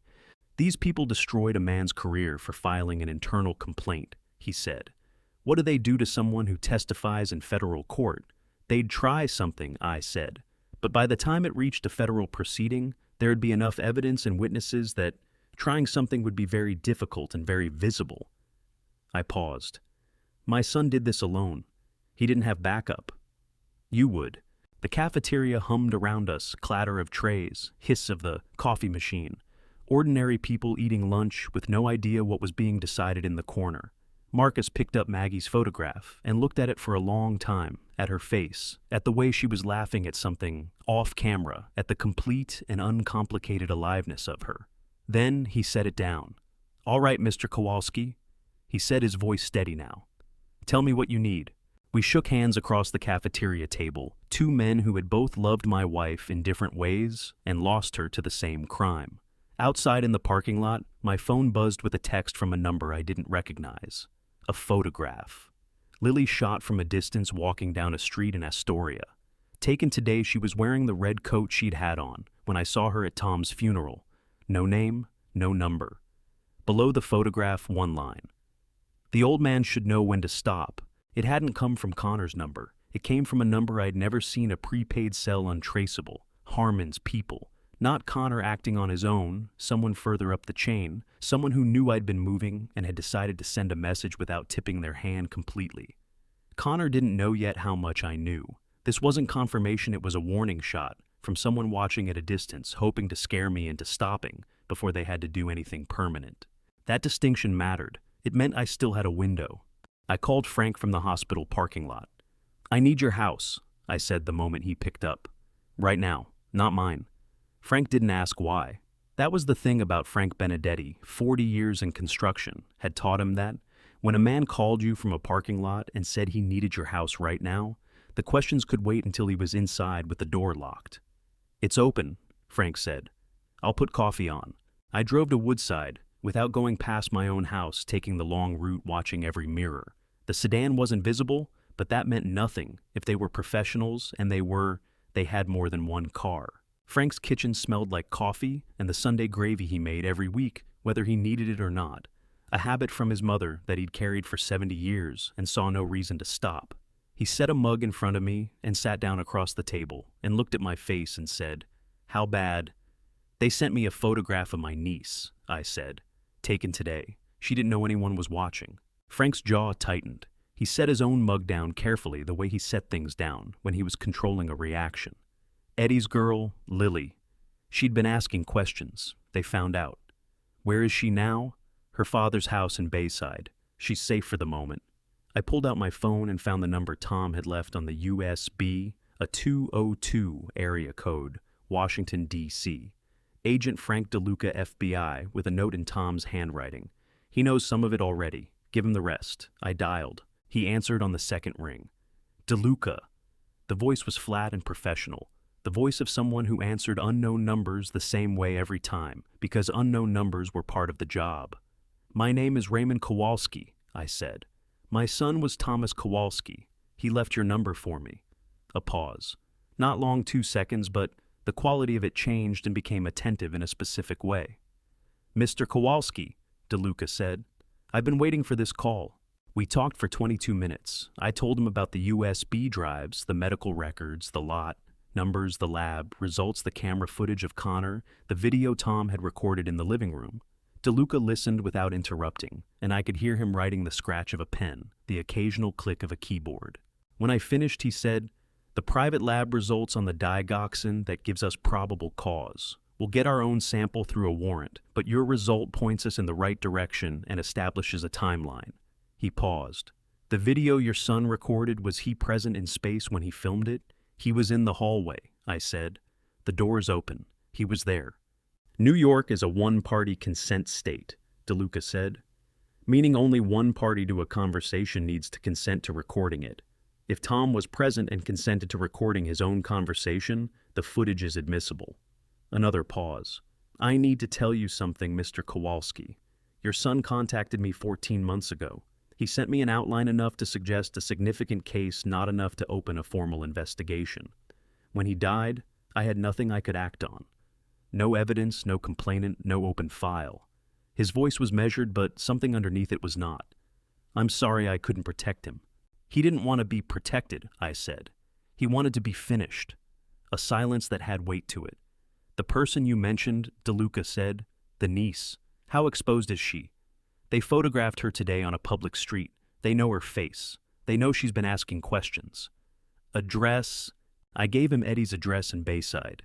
DeLuca said he'd have someone drive past within the hour. Not a patrol car, nothing visible, just presence. He said Lily should stay put and stay off social media. "How long before you can move?" I asked. "We've been building parallel to you without knowing it," DeLuca said. "The Medbridge warehouse in Newark. We've had eyes on it for 6 weeks. Different case, different angle.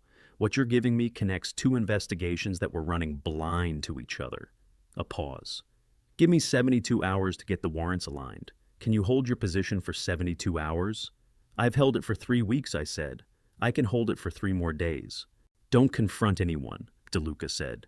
"Don't change your behavior. Eat dinner, watch television, go to bed at your normal time. Let them think nothing has changed." I looked at Frank across the kitchen table. Frank was listening to my half of the conversation with the still focused attention of a man who understood that the situation had just moved into a different category. "One more thing," I said. "Evelyn Marsh, she's not the top of this. Tom's files mention a Gerald Harmon, former pharmaceutical executive, went missing 6 years ago while under federal investigation. A longer pause this time. We know about Harmon. DeLuca said, his voice careful and deliberate. He's not missing. We know where he is. He's been very difficult to connect to current operations. Your son's documentation may change that. And Connor Marsh, I said. Is he Harmon's nephew? Yes, DeLuca said simply. He was placed with Evelyn to keep her in line. She's not running this, she's managed by it. That doesn't change her culpability. She made choices. I know, I said. She made choices every single day for 12 years and never once stopped. The message Lily received, I said, the photograph. And that wasn't Connor, DeLuca said. Connor doesn't know the full scope of what you've found. The message came from a surveillance contractor Harmon uses for exactly this kind of situation. Passive pressure, no direct action. They want you scared, not dead. Not yet. A dead retired electrician means questions. A scared one stops digging. He paused. Which means Connor and Evelyn are still operating on the assumption that you're grieving and confused. We need to keep it that way for the next 24 hours. I ended the call. Frank refilled my coffee without being asked. Outside his kitchen window, the December afternoon was going dark early, the way it did this time of year. The light dropping out of the sky by 4 o'clock, as if it had somewhere better to be. FBI, Frank said. It wasn't a question. 72 hours, I said. Frank nodded slowly. He picked up his mug. And until then, I thought about going back to my house, about sitting across the dinner table from Evelyn while she served whatever she'd made, asking about my day with her warm, careful smile, about Connor cutting his meat and talking about distribution contracts, about the chamomile tea I'd never drink. Until then, I said, I go home and I eat dinner and I act like nothing has changed. Frank looked at me for a long moment. Ray, he said, you're the toughest man I know, and I've known some tough men. I drank my coffee. It was strong and hot and real, and outside the window, the last of the December light was dissolving into the orange glow of the street lamps coming on over Woodside, Queens. 72 hours. I could do 72 hours. DeLuca had chosen a diner in Long Island City, a Greek place on Jackson Avenue that had been there since 1971, the kind of establishment that survived because the coffee was strong and the booths were high-backed, and nobody asked questions about why two men sat in the corner for 90 minutes nursing refills. He was already there when I arrived, a heavyset man in his late 40s, with the kind of face that didn't give much away, and the eyes that had seen enough to know the difference between people who were telling the truth and people who thought they were. He stood when I approached, shook my hand with a firm, brief grip. Mr. Kowalski, he said, sit down. There's things you need to know before we move forward. He opened a manila folder on the table between us. Gerald Harmon had been 61 years old when he disappeared 6 years ago, the CEO of a mid-sized pharmaceutical distribution company called Harmon Med Group, based in Parsippany, New Jersey. The company had held contracts with hospital networks across the Northeast. On paper, a legitimate operation. Underneath the paper, a system that had been skimming authentic medications from hospital supply chains and replacing them with substandard product for nearly a decade. We identified Harmon's operation 4 years ago, DeLuca said, but by the time we were ready to move, he was gone. New identity, new location, we believe overseas for at least 2 years before returning to the United States. He turned a page in the folder. Connor Marsh is Harmon's nephew by marriage, his sister's son. When Harmon disappeared, Connor was 28 years old and already running logistics for the Newark warehouse.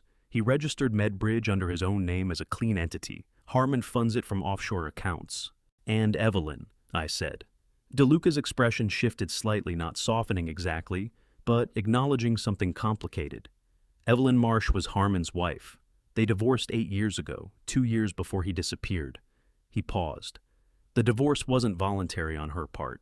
Harmon had documentation reel and fabricated that implicated her in the operation. If she cooperated and stayed quiet, the documentation stayed buried. If she didn't cooperate, he left it there. I thought about Evelyn sleeping beside me for 14 months. About the consulting fee hitting her account on the 1st of every month. About the digoxin in the chamomile tea. About the warm, careful performance of a woman who had decided that survival looked like a specific set of choices. She chose to stay, I said. She chose to stay, DeLuca agreed. And then she chose to expand her role. Whatever coercion existed at the beginning, by the time she approached you at that fundraiser, she was acting independently. Why did she wait 2 years after Maggie died before approaching him? I said. DeLuca turned a page. She didn't know Tom had been at the hospital that night until about 2 years after. One of her contacts flagged it.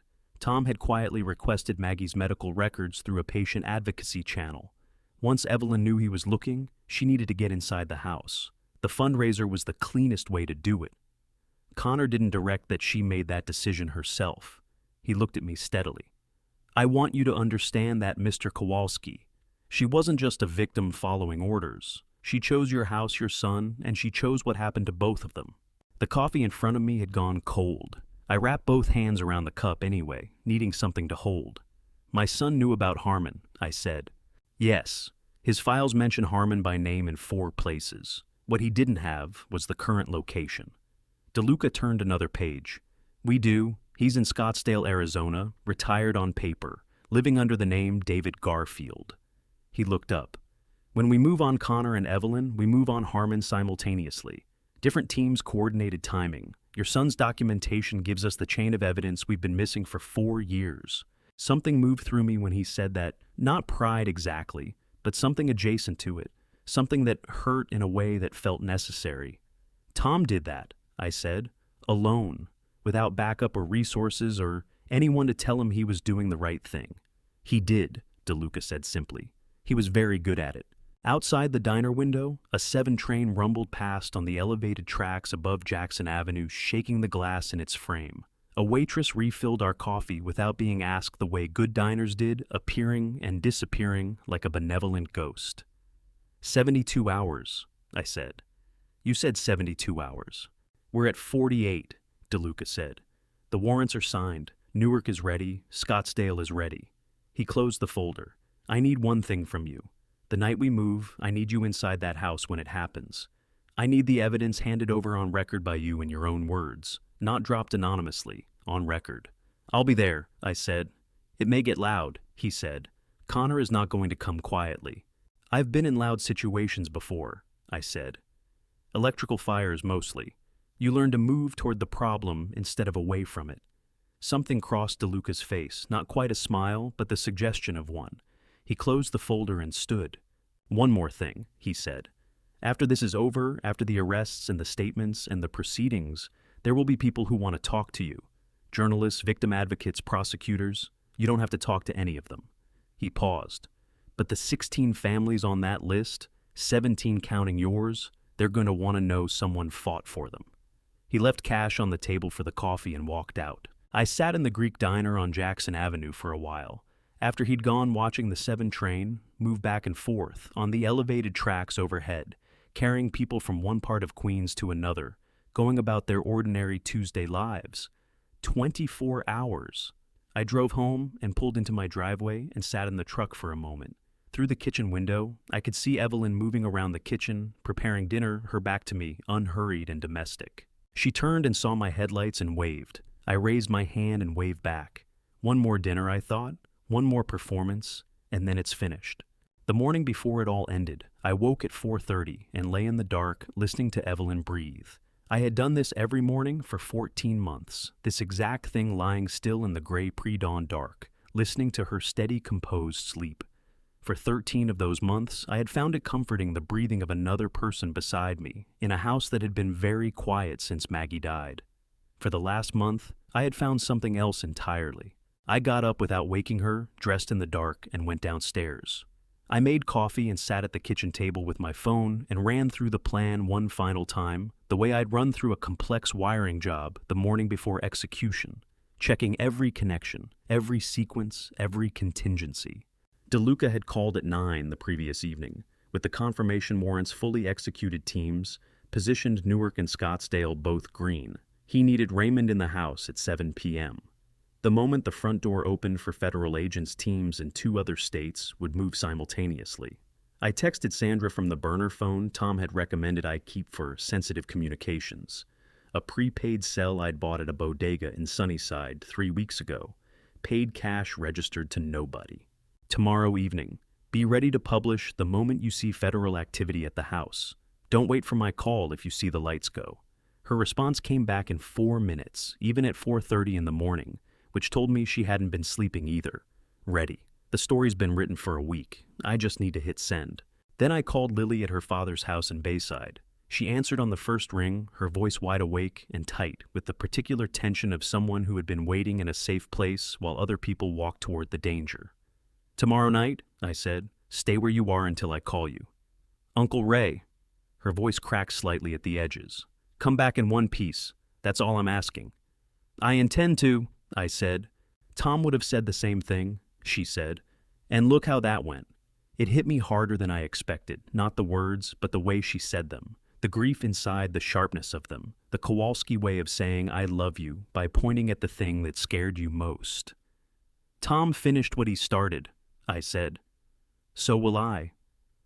I heard her exhale a long, unsteady breath that she was trying very hard to make sound steadier than it was. "Okay," she said. "Okay. Call me the second it's done."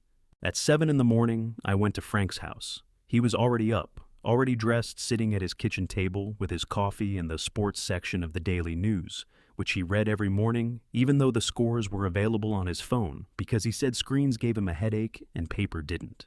He looked up when I came in and took his reading glasses off. "Today," he said. "Tonight," I said. Frank folded the newspaper deliberately and set it aside. "Tell me what you need." "I need you at your kitchen window at 7 o'clock tonight. If anything goes wrong inside that house before the FBI arrives, if I don't answer my phone, if you hear something that doesn't sound right, call 911. Not DeLuca, 911 first, then DeLuca. And if everything goes right, then you'll see federal vehicles on the street and you'll know it's done." Frank nodded. He stood and put his hand on my shoulder. A brief, firm pressure, the kind of contact that said everything a 70-year-old Italian man from Queens couldn't find the words for. "Your father would be proud," he said. "Tom would be proud." My throat did the thing it had been doing for weeks, closing fast without warning, at the moments I was least prepared for it. I pressed my lips together and nodded and looked at the kitchen window until it passed. "I'll see you on the other side," I said. I went home through the back gate and let myself into the garage. The Transocean radio sat on the shelf above the electrical panel, where I had left it looking exactly like what it had always looked like, a beat-up old radio that a sentimental old man kept around for the memories. I lifted it down and carried it to the workbench and set it under the work light. I took it apart one final time. Not the outer casing that was Tom's work, and I wasn't going to disturb it. The back panel, the hollow interior, the careful emptiness that had held a key and a letter, and started all of this. I checked every surface, every corner, making certain I hadn't missed anything. I hadn't. Tom had been thorough. I put it back together. Then I did something I hadn't done since the night I found the cassette tape. I connected the old power cord to the extension outlet above the bench and turned the radio on. Static.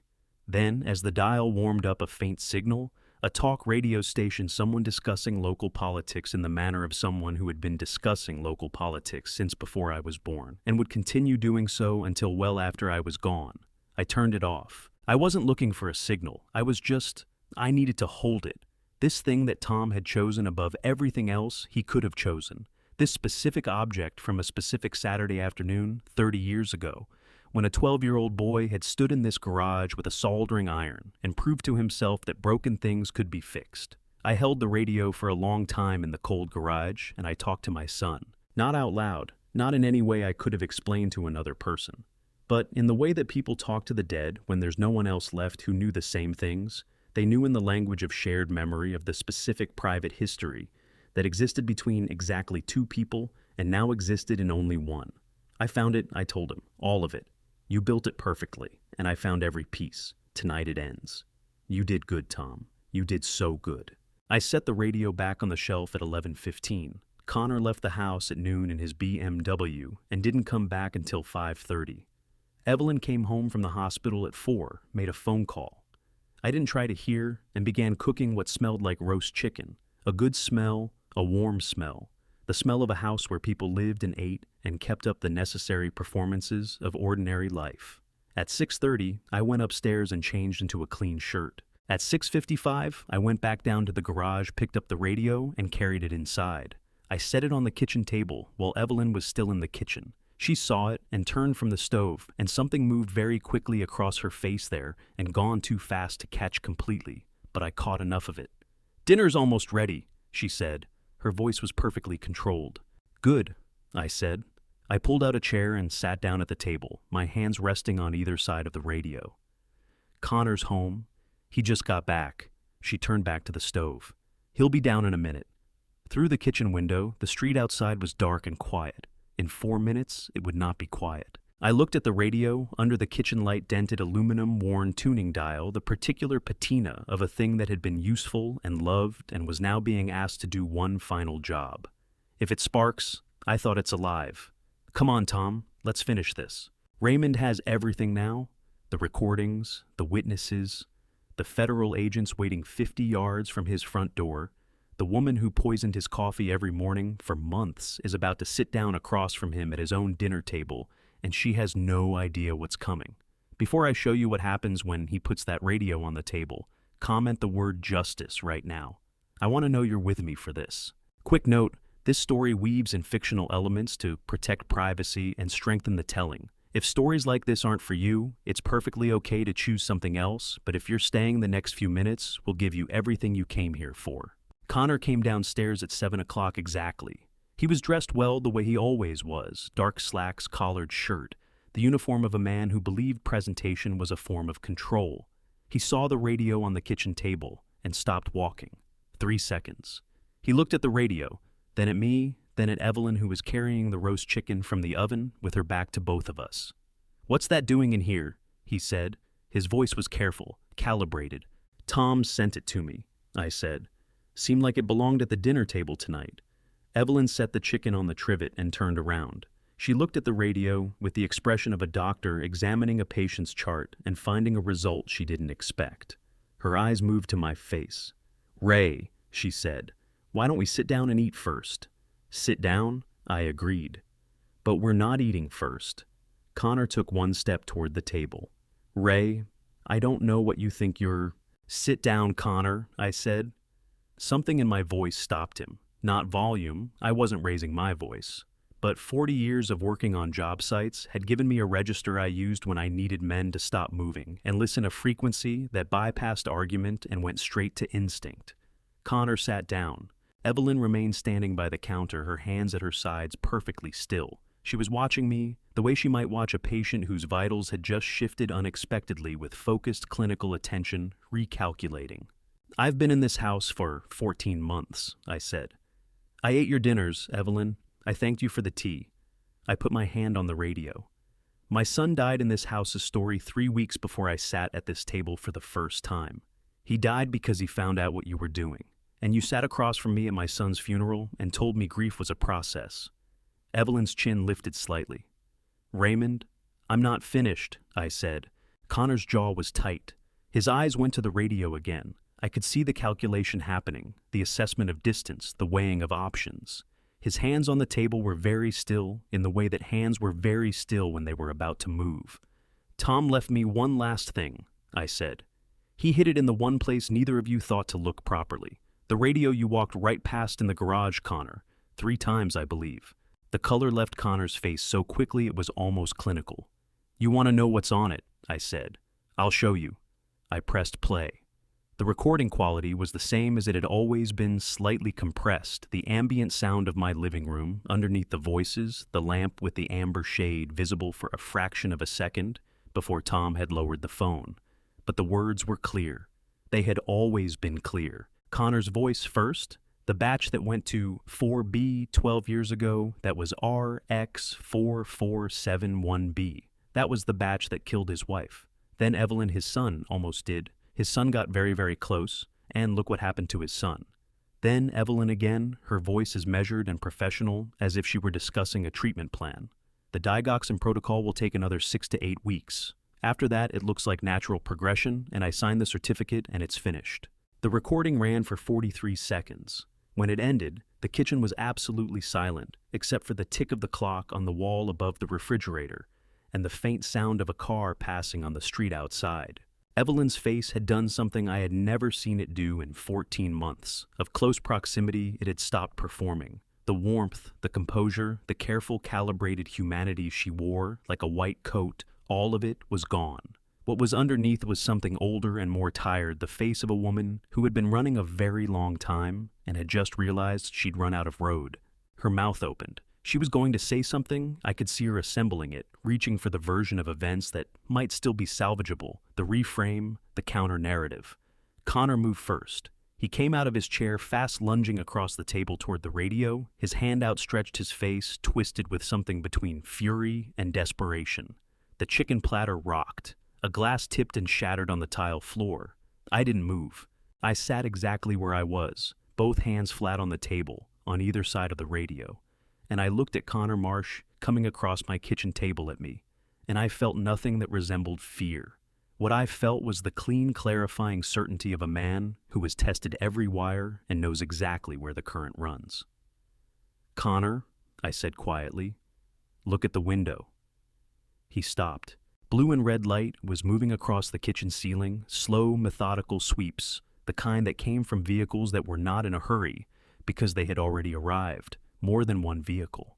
Connor straightened up slowly, his hand still extended, and turned to look through the kitchen window at the street outside. His arm dropped to his side. Evelyn made a sound, not words, just a sound low and involuntary, the sound a person made when the last possible version of a different outcome disappeared. "I don't need you to confess to me," I said. My voice was steady, my hands were steady. The radio sat between us on the table, finished with its work, just an old Zenith Transocean. Again, just a thing two people had fixed in a garage on a Saturday afternoon 30 years ago. "You already confessed to my son. He made sure I'd find it, and I made sure the right people heard it." The knock at the front door was hard and official. Federal agents opened the door. Connor spun toward the back of the house. He made it 4 steps before the back door opened from the outside. They had covered it. Of course they had covered it.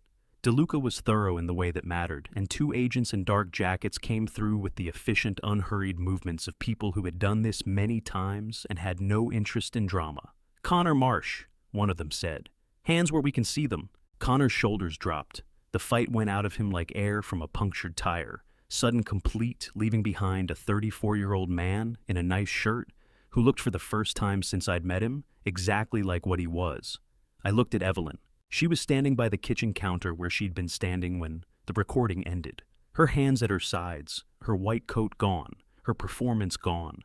Just a 58-year-old woman in a kitchen in Queens who had made a series of choices over a very long time and had arrived inevitably here. She looked at me. "I thought you were simple," she said. Her voice was almost wondering. "I thought you were just a sad old man who needed someone to take care of him." "I know you did," I said. "A lot of people have thought that." DeLuca came through the front door with 2 more agents behind him. He looked at the radio on the table, at the shattered glass on the tile floor, at Connor already in restraints, and then at me. "Mr. Kowalski," he said. "You all right?" "I'm all right," I said. He nodded once, the nod of a man who had been waiting a long time for this particular room. "Evelyn Marsh," he said, turning to her, "you're under arrest. You have the right to remain silent." She didn't struggle. She held her wrists out with the automatic compliance of someone whose entire operating principle had just been removed. And when the handcuffs clicked into place, she flinched not from the metal. I thought, but from the sound of it, the finality of that small mechanical click in the warm kitchen, where the roast chicken was going cold on the trivet and the clock above the refrigerator was still ticking. I stayed in my chair while they processed the room around me. I kept my hands on the table. I watched DeLuca's agents working with the practiced efficiency of people doing a job they knew well. And I thought about Tom sitting in a hallway with a phone held at hip height recording 43 seconds that had taken 14 months to reach their destination. He had known it would get there. He had trusted me to carry it. Through the kitchen window across the dark yard, I could see the light in Frank's kitchen, warm and yellow and steady. The light of a man standing at his window, exactly where I'd asked him to be, watching the federal vehicles on the street below, with the expression I couldn't see from here, but could imagine exactly. I picked up my phone and sent him one text. "It's done." 3 seconds later, his kitchen light flashed off and on at once. They worked the house for 2 hours.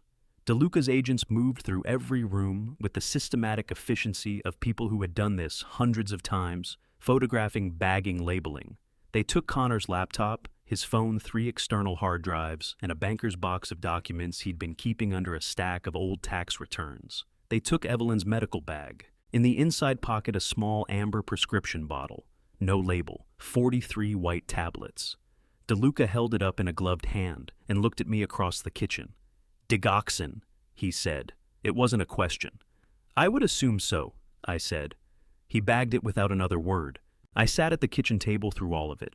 Someone had righted the tipped glass and swept up the broken pieces. Someone had covered the roast chicken with foil.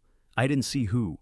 I found that small, anonymous act of tidiness almost unbearably moving. Marcus Webb arrived at 8:15, still in his scrub-top pharmacy badge clipped to his chest, escorted in from a coffee shop 2 blocks away, where he'd been waiting since 7. He looked at the room, and something in his face relaxed the way a muscle relaxed after a very long, sustained contraction. "It's real," he said, not to me, just to the room. "It's real," I said. DeLuca took our statements in the living room, the same room where Tom had stood in the hallway 14 months ago, with a phone at hip height. Marcus went first, voice steady and precise. When my turn came, I went through it from the beginning: the radio, the bank, Tom's room, the USB, drives the cassette, the lab, results the camera footage, the way I'd lay out a complex electrical fault for an insurance adjuster. When I finished, DeLuca said, "Grand jury proceeding in approximately 60 days. Will that be a problem?" "No," I said. He nodded and picked up a folder from the coffee table. "Before we close out the scene tonight," he said, "I want to read something into the record." He began reading names: Margaret Kowalski, Thomas Kowalski, Robert Delaney, Eleanor Mills, Howard Birch, Anne Marie Sorrento, William Cates. 17 names, each one a person who had gone to a hospital expecting to be helped and had instead been handed a slow, invisible betrayal. Each one with a family somewhere, a history. Somewhere, a name that deserved to be said out loud in a room where it would be heard. When he got to Margaret Kowalski, my jaw tightened until I felt it in my ears.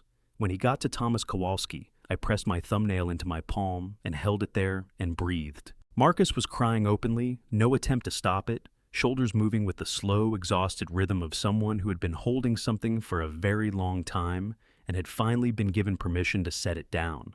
DeLuca closed the folder. "Your son built something that will put people in federal prison and shut down an operation running for 11 years, he said.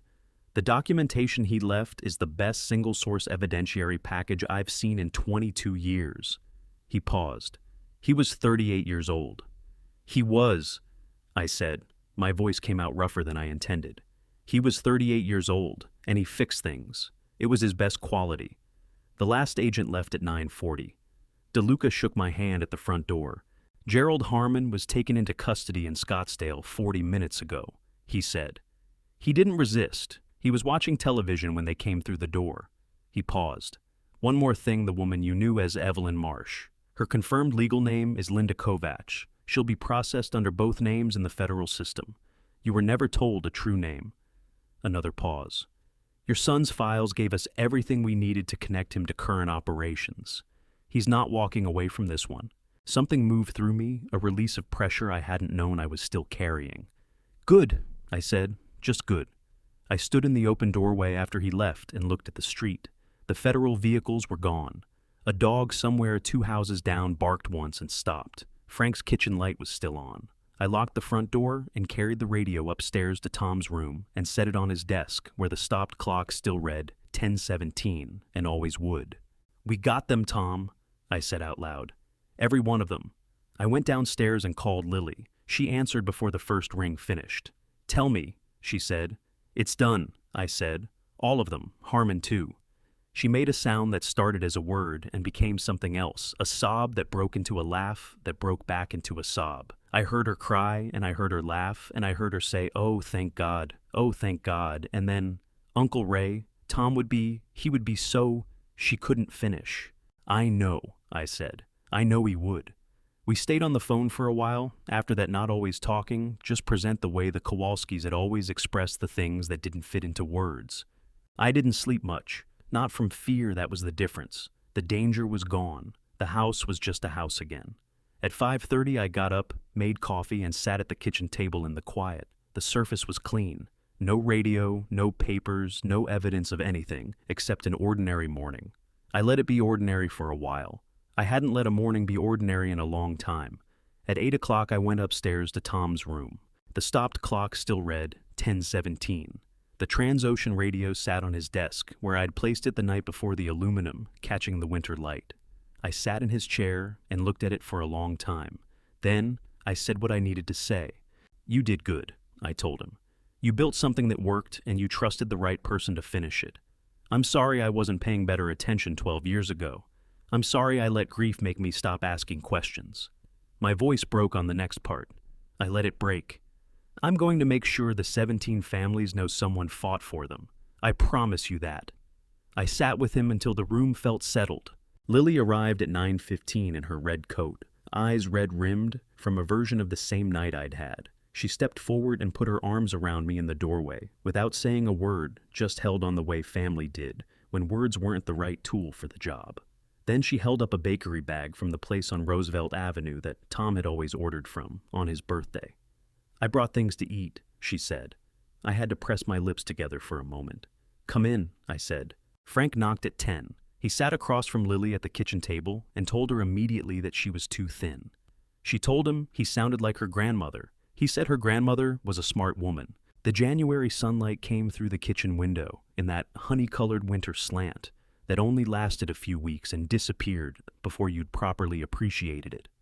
It fell across the table between our 3 coffee cups. I looked at it and thought, this is what Tom was protecting. Not evidence, not justice. This 3 people at a table in the morning light. My phone buzzed. DeLuca. Harmon waived extradition this morning. Federal custody in New York by end of week. I read it twice and set the phone down. "The last piece," I told them. "He's coming back." Lily put her hand over mine. Frank put his hand over hers. We sat like that for a moment, without needing to explain it. After a while, I went out to the garage and put Springsteen on the old cassette player and fixed the crack in the dashboard of the F-150 that I had been meaning to get to for 3 years. It was a small job, straightforward, the kind that required patience and steady hands. I had both. At some point, Frank appeared and sat on the upturned bucket in the corner, the way he always did, saying nothing, because he understood that some mornings needed company more than conversation. I kept working. That was what you did. You found the fault, you fixed it, you packed your tools, and the next day you found the next thing that needed doing, and you started again. Tom had learned that in this garage, on a Saturday afternoon 30 years ago, with a soldering iron and his tongue stuck out the corner of his mouth, and a radio that had come back to life in his hands. If it sparks, I thought it's alive. It had sparked. We both had. People ask me what I learned from all of this. I learned that silence is not the same as peace. I stayed quiet for 12 years, while grief made me incurious, and that quietness cost me more than I can calculate. Don't do what I did. Don't let loss make you stop asking questions about the people you love. I learned that the people who underestimate you are counting on you to agree with their assessment. They were wrong about Maggie. They were wrong about Tom. And they were very, very wrong about me. I believe, and I say this as a man who has seen the worst that people can do to each other, that God puts the right tools in the right hands at the right time. Tom left me a roadmap. I just had to be willing to follow it. This is a family story about what happens when trust is broken from the inside. Every family betrayal I uncovered reminded me that the people closest to us carry the most power to hurt us and the most power to save us. If this family story reached you, if this family betrayal made you hold someone you love a little closer tonight, then Tom's work meant something beyond the courtroom. If this family story moved you, leave a comment below. I read every single one. Share it with someone who needs to hear it. And if you haven't subscribed yet, there's a button right there that costs you nothing. Thank you for staying until the end. The stories ahead contain some fictional elements crafted with the hope of teaching something true. If that's not what you're looking for tonight, no hard feelings. Choose what feeds your soul.